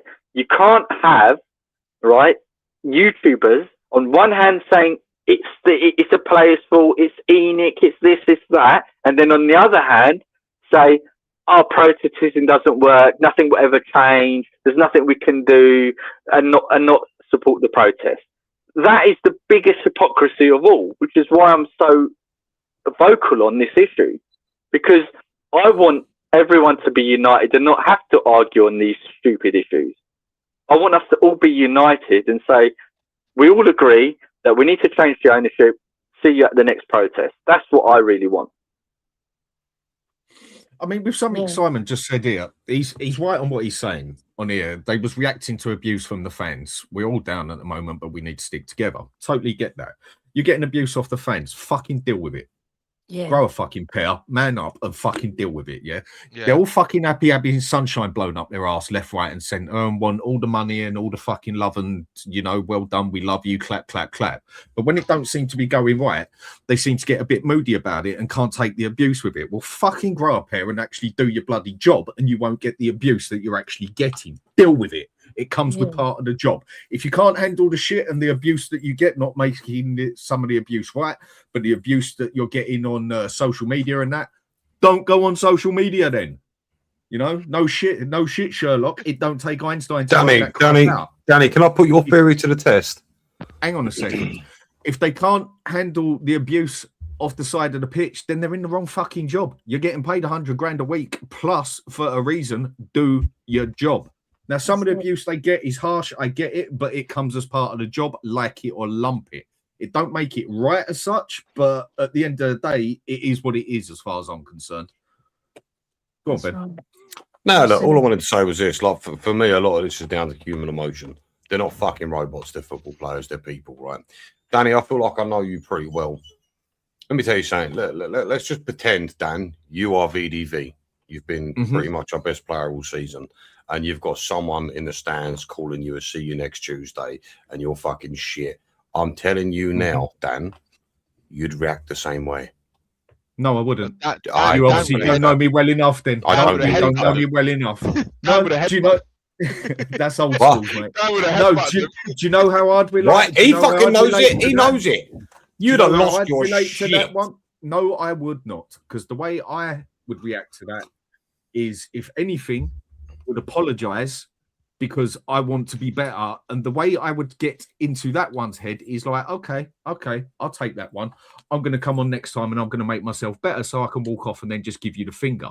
Or the other way I just react to it is just walk off with a smile on my face, knowing that I've got 150 grand at the end of the week and you can barely pay for a You can't afford So- this ticket. I can buy a house, bitch.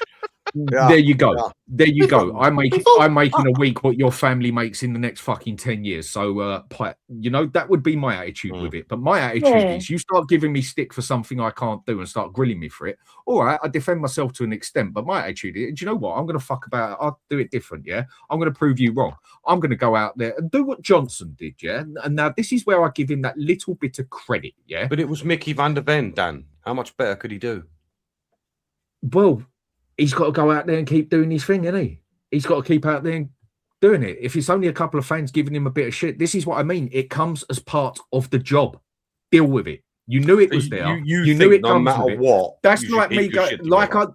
it is part of the job. Yeah, you're going to lose your cool at times and that. But when it comes to the fan base side of it, which is the most important side, it's like I said on Sean's show, that's like me going into the fucking army and going into fucking Iran and then fucking complaining that I'm getting a bullet fired at me head. Well, I'm sorry, it's part of the package. Deal with it. And also, he spent a lot of time arguing with the ref and he gets booked, right? Yeah, Like, that's stupid. yeah, it's really stupid, right? Like, he's gone into the penalty area, fucking shoot the ball in the net instead of taking a dive. Because it was, all right, some people say it weren't a dive, but I think looking at it 3 or 4 times on that slow-mo monitor from all angles, because the referee gets it at all angles, that it wasn't a penalty. It wasn't. It just- wasn't. I don't think he No, dived. it wasn't. but No, he he- didn't dive. I wouldn't say But he dived. he was on the but way he down sort of- anyway. It was yeah, balanced. he He was was unbalanced. going. But he should have shot the ball before they even got there. Just shoot the ball in the net. We're too shy of shooting. And the one player that did shoot, he scored. And then bloody Polina, what a worldie that was. Brilliant. If Harry Kane had irrelevant. scored that goal, right, there'd be like Yeah. raves about it, you know? That Yeah. was a fantastic goal. And he done everything to get us back into that game, Paulinho. He was making block tackles, he was making tackles, he was winning his head duels, everything. That player bled for Spurs. Mm, mm. But He's the a rest winner. of them, sorry, they didn't bleed So- for Spurs. So basically, you're pretty much all agreeing on that aspect that what Van der Vid. What do you know? What I think? What a big club would actually do here. I mean, this is the argument I have with people all the time. We are not a big club. We are not an elite club. We never have been, and by the look of it, never will be unless things change. But we are a big club. We are only elite on the business side. Nothing more, nothing less. And history says it as well. We have never been an elite club. Maybe for a season or two, we was up there and that was it.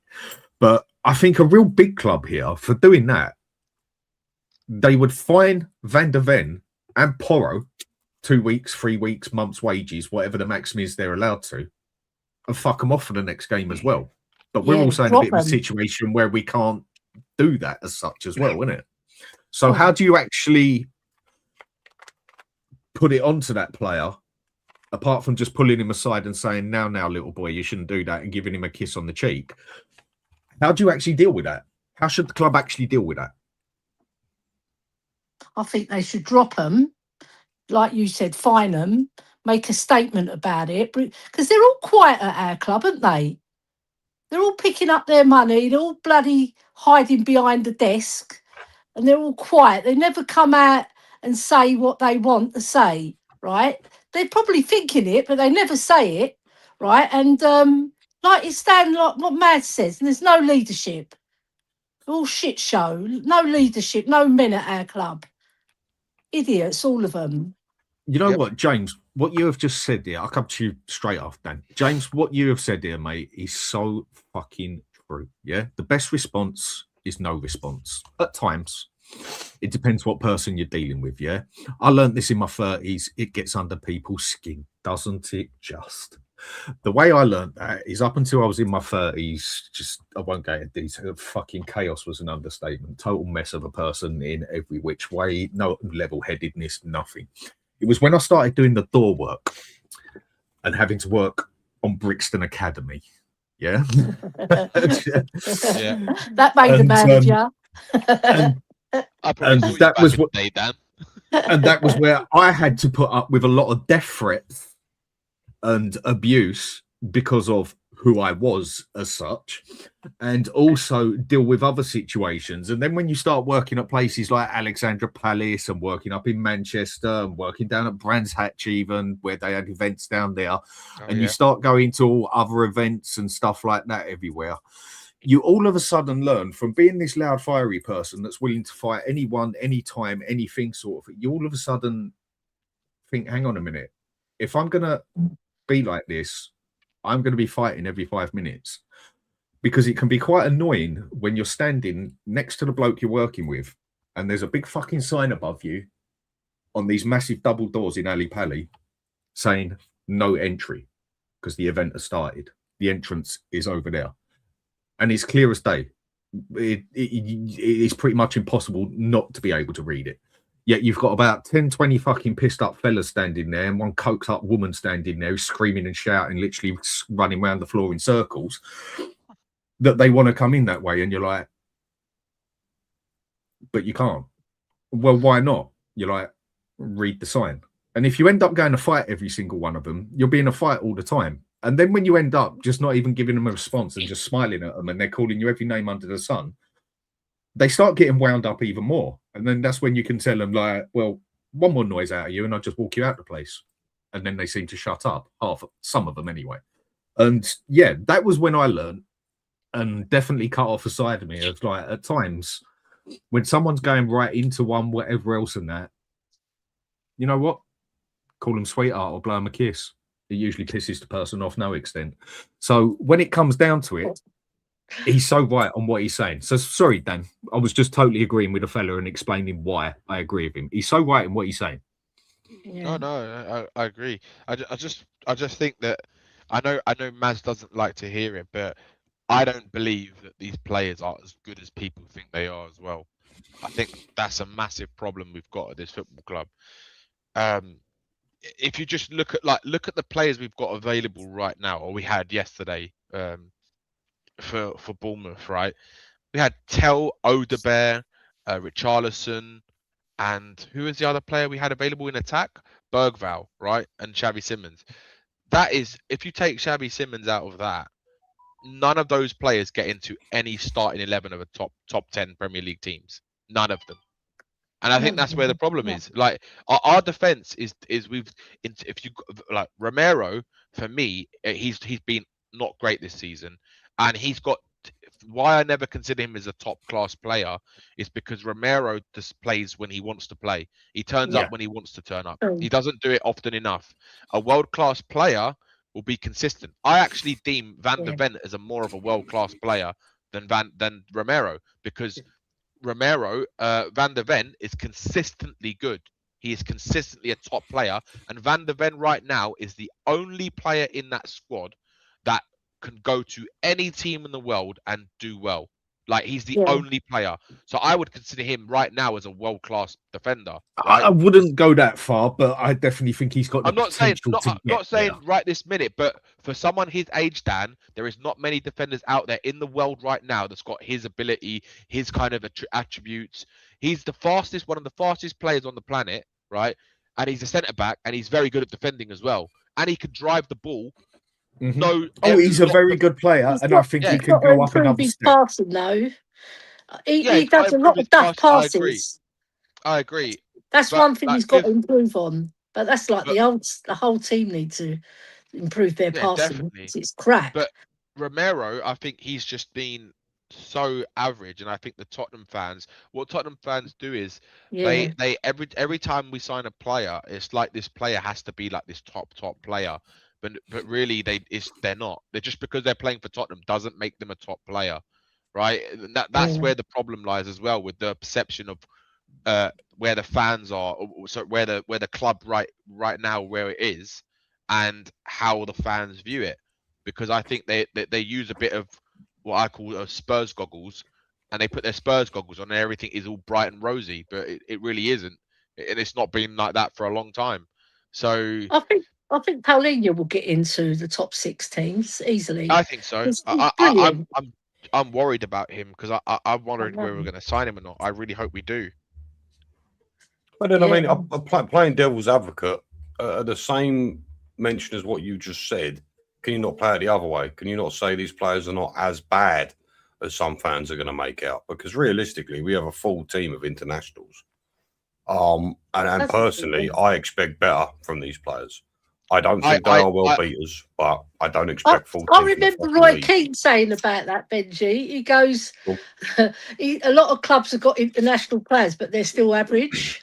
Yeah, I agree. Yeah, he said that. Actually, spot on, Ellie. And I think this is where the problem is. Yeah, this is where the problem is nowadays, right? With fans, they say, oh, they use that drum.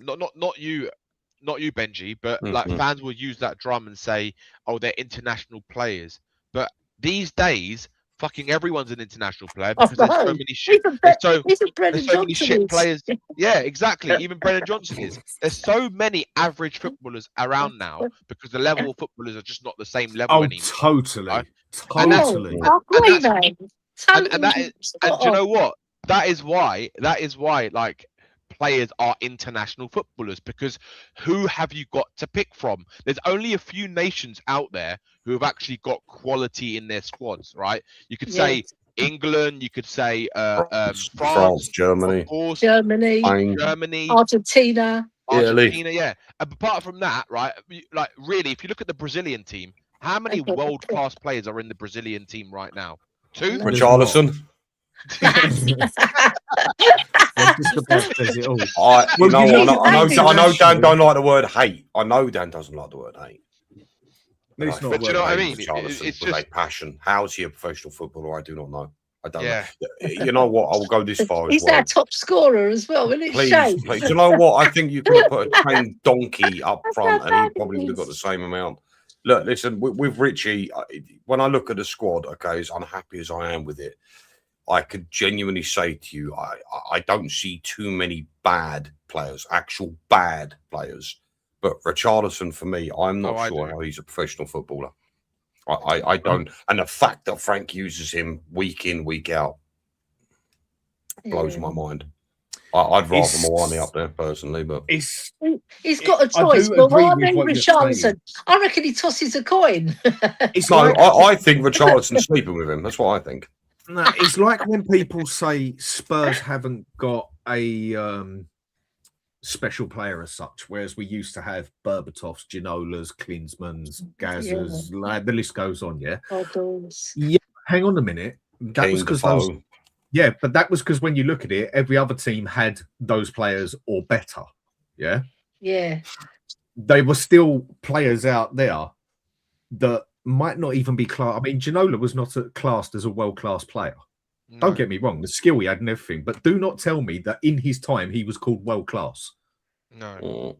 Not at all. Why? Because you're entitled, but I think the fact is, on his time, he was not a world-class player. He was fucking skillful and quality, but there was better players out there, yeah? Whereas this day and age, someone you would call world-class now, or very good even, just wouldn't even lace the boots out of someone you would call world-class fucking 25, 30, 20 years ago. Right now, Ginola would have been probably deemed as one of the best in the world. Exactly that. That is exactly my point, yeah? And there isn't enough of those players to go around anymore, whereas there actually at one stage there was enough very good players to go around, where those very good players just weren't looked on as elite players as such, whereas now they would be look on as a fucking god, basically. Yeah? And in that aspect, I just think that's more just the fact that where football has just gone down the shitter, basically, compared to what it was, and the quality of what it was and how it's played and everything. Players are not of the same sort of capability all round of what they were 20, 25 years ago. I mean, you look at some of the some of the teams they had, like in the English league, in the Premier League, what they've had in the Premier League, Spanish league, Serie A, whatever, and that. Yeah. And now you look at things, and it's bar the big clubs. Who else really has a quality player? Dan, I mean, are you telling me me Semenyo is a quality player? it's Maybe okay. he is. It's not a I bad. think a very good player. Yeah, it's a But very good this player. is where I struggle with it. He might be quality now. Go take Semenyo back 20 years ago, and he don't. You telling me he gets in Man City's team or Man U or Arsenal or Chelsea and that? No. Do you know what, Dan?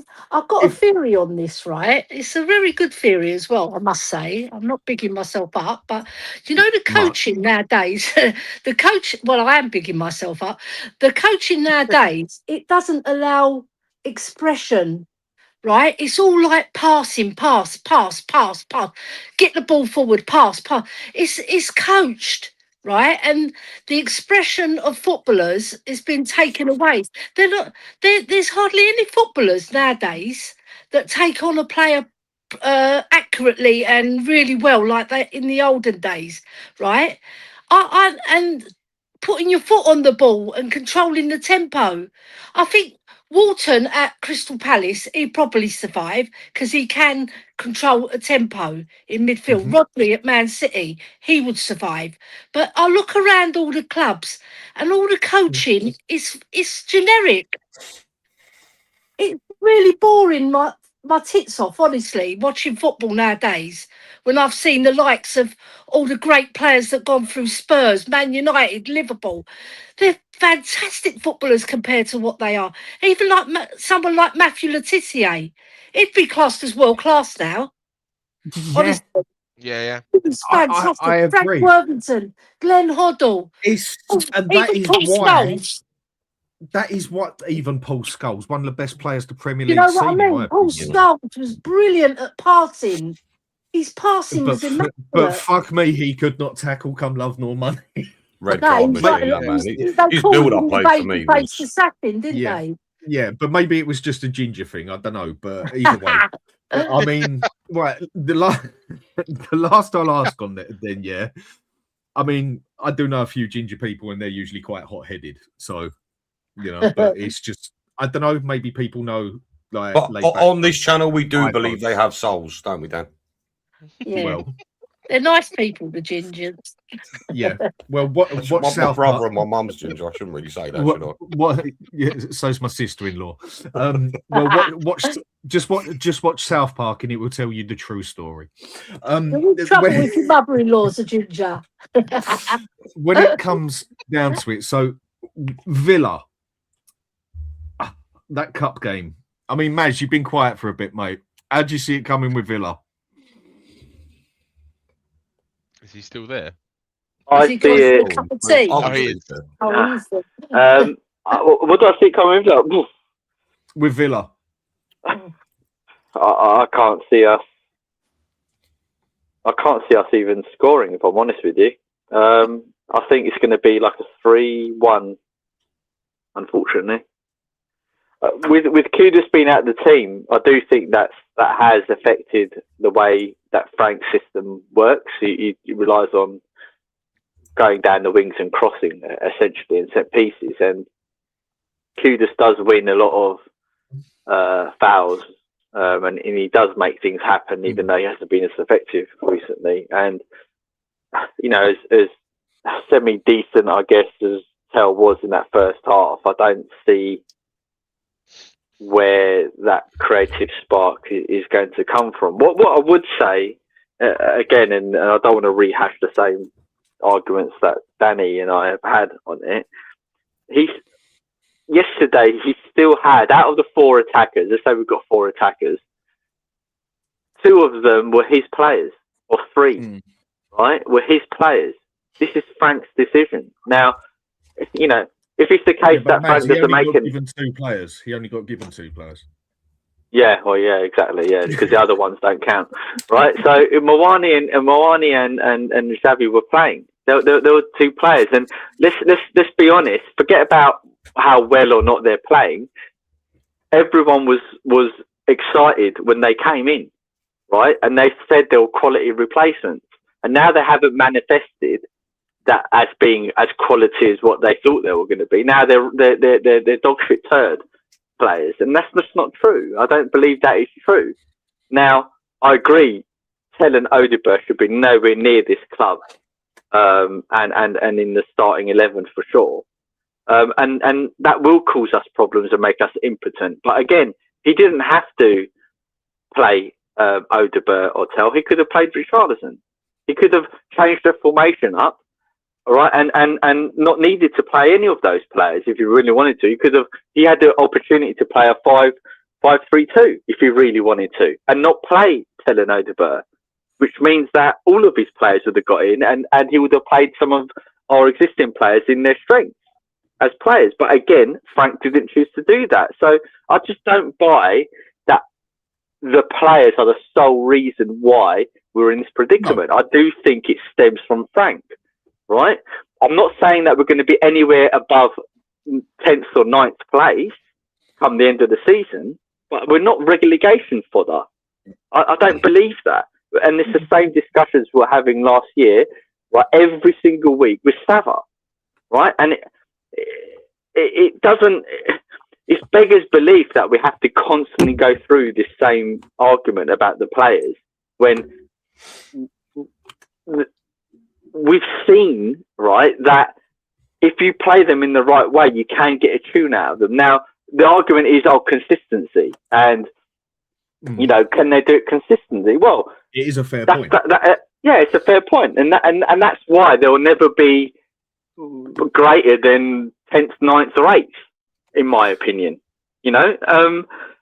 But how do we change that? Okay, well, we need better directors of football and better ownership and better stuff like that. But there's same people now that are arguing against the ownership and the board are the same people that says that protests don't work. So what do you want us to do? That's an open question. What do they want us to do? Have a shit, mate. Yeah, innit? I'll come Sit back and just let it happen. to the conclusion that Savile was right, though. We can't compare seasons, right? Because we finished 5th, we finished 17th. Now we're you can't. No. That's bullshit. I was on the show with him where we went through every single season for the last 20 years, so he can prove that Daniel Levy, right, got us finishing 6th, 5th, and 4th consistently, and that's why Ange was shit. So now all of a sudden we can't compare seasons. I think it's just at that point now where it's sort of like we are what we are now, and what happened 10 years last season, even down last season, we're still looking just as bad, if not worse, in my opinion, than that. Yeah. And I don't think, Ellie, that's the problem. Nothing has changed apart from the fact that I think we've actually got worse. Yeah, it's actually got worse. Yeah. So going back on it again, what do you think's going to happen with Villa, Ellie? What do you think's going to happen with Villa? Do you reckon we are done and dusted, and that's Mr. Frank's final game? Played them in the league, right? We were the better team that day. We actually played well that game, right? But we lost because 2 shots. We allowed them to do 2 shots. They got 2. I think it was only 2 shots on target they got all game, right? So I don't know, because Villa, they got battered by Arsenal and then they bounced back quickly, right? I think they got 2 wins after the Arsenal game, right? So I really don't know how to call it, but I just hope we win, because I wanna win the trophy again. I'm all about the trophies. Well, I mean, with that Villa game, I just don't see no light at the end of the tunnel on it. With what's going on at the moment, I just honestly don't see no light at the end of the tunnel. I see us getting a good beat in there and game over, and that is possibly game over for Frank as well. Who knows? I mean, Dan, Ben, maybe one of you two, mate. How do you see that Villa going? I don't even know, to be honest with you, the Villa game. I don't think we'll win it. I think we'll get knocked out, to be honest. I think they're too good. I'll be shocked if we win it. I'll be shocked. But then what do you reckon on the score? The only thing is, when we did play Villa at home, we actually were the better team. We just lost by 2 world-class goals. And apart from that, Villa didn't do anything the whole game. So it's kind of Villa's knack at the moment. They don't play well, but they've got some players in their team that can produce world-class moments, like Morgan Rogers and others, right? Watkins and Buendia, and they've got players who can do that. So we don't have any player that can take the game by the scruff of the neck and just absolutely just blast the ball into the top corner. So I don't know. It's one of those games where, again, it's like you flip the coin which Spurs is going to turn out. Is Spurs going to turn out and actually play well and take their chances like they never do, or are they going to just be the team that plays well and then just loses the game, like we did against who is it? Brentford. I was going to say what one. Yeah, Oh, I was no, gonna say, yeah. Man City. Yeah, it's not a lot to pick from. No, 2 games. Yeah, 2 games. Yeah, but I don't know. It's just going to be a very interesting game, I think, or It's you just- could say a very we're at boring enough- game, and then We're just I at know. a point now where you just can't wait for the fucking season to end, and it's not even halfway through it. I know. That's how I feel. I mean, Ben, mate, what do you see with that Villa game? Do you see light at the end of the tunnel, or are we? I can't believe the fucking waffle I'm hearing from this lot. As far as I'm concerned, easy 3-0 victory, Richarlison hat-trick. Jesus. Mate, I think there's a saying for this club, and I remember it out of a very good film. I think the phrase is "Foobard fucks up beyond all recognition." If anyone remembers what film that was from. There's a Yeah, couple of them. Saving Private No. Ryan, isn't it? Arnold thing. No. Arnold. Saving Private Ryan. Fubar. No. What do you mean no?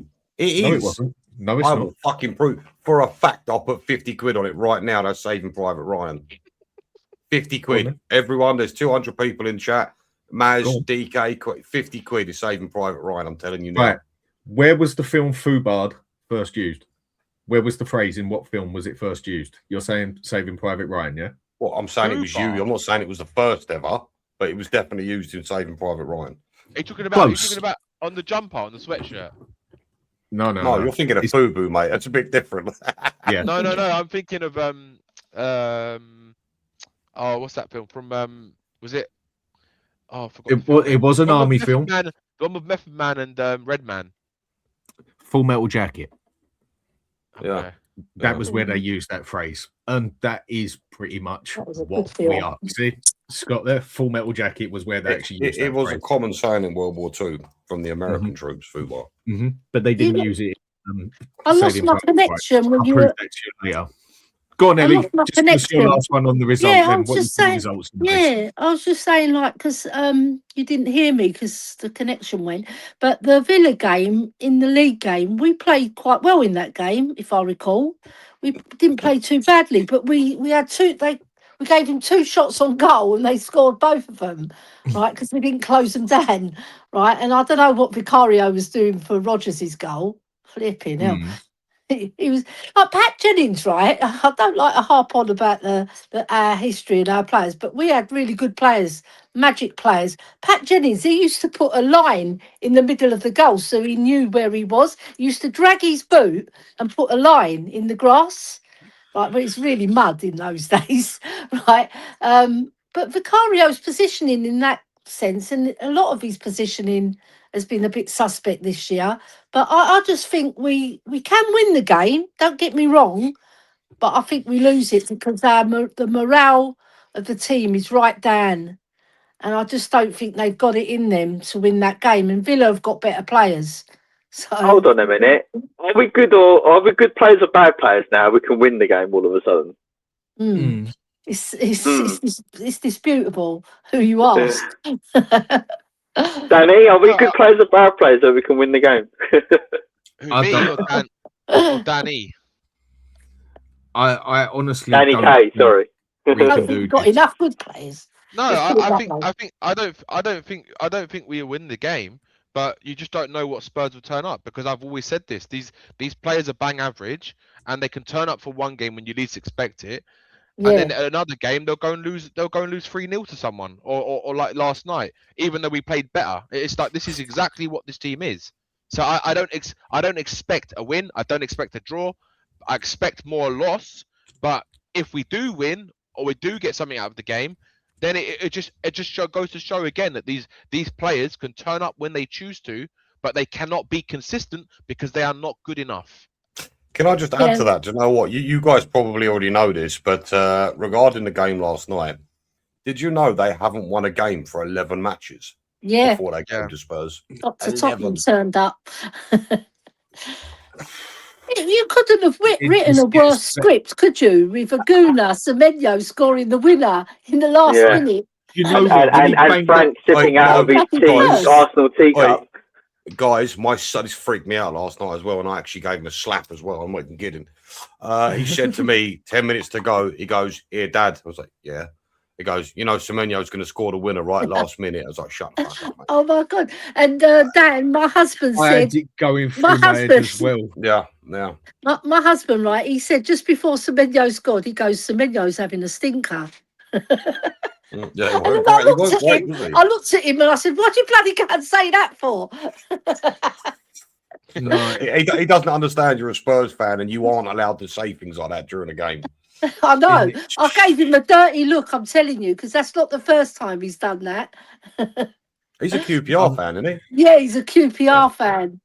Yeah. I mean, the thing is, it's like you look at Tottenham now and you just look at the season and you just look at that last game. And for me, this is how I see it. You know, that is how I look at Tottenham now. I think I would rather be in a fucking. Is the ball bleeding? The ball's bleeding, yeah? I don't know. It depends how hard it got kicked. Yeah. But they usually do when you kick them hard enough, Ellie. You'd never have that problem, so don't worry about that. No, I don't. So, right, I'm going to leave it at that. Thanks for all the guests coming on. Much appreciated. And, yeah, thanks a lot for the super chat. Much appreciated, mate. A user, thank you very much. I suppose we just wait for the next one now and see where we go and what happens next. So, thanks for coming on, everyone. Thanks for watching, everyone. Quick like and subscribe does help. It will be much appreciated. Go on, Dan. Yeah, one more thing. Dietrich is a bitch. Oh, you don't have to tell no one that. He knows that already.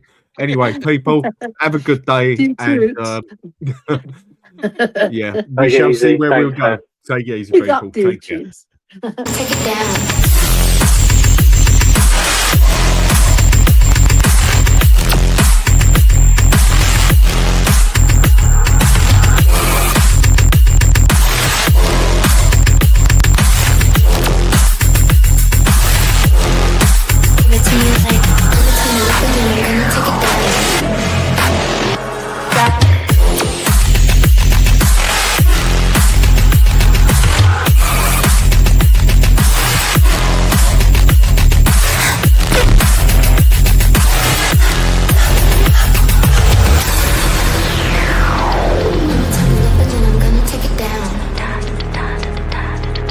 I'ma turn it up and then I'm gonna take it down.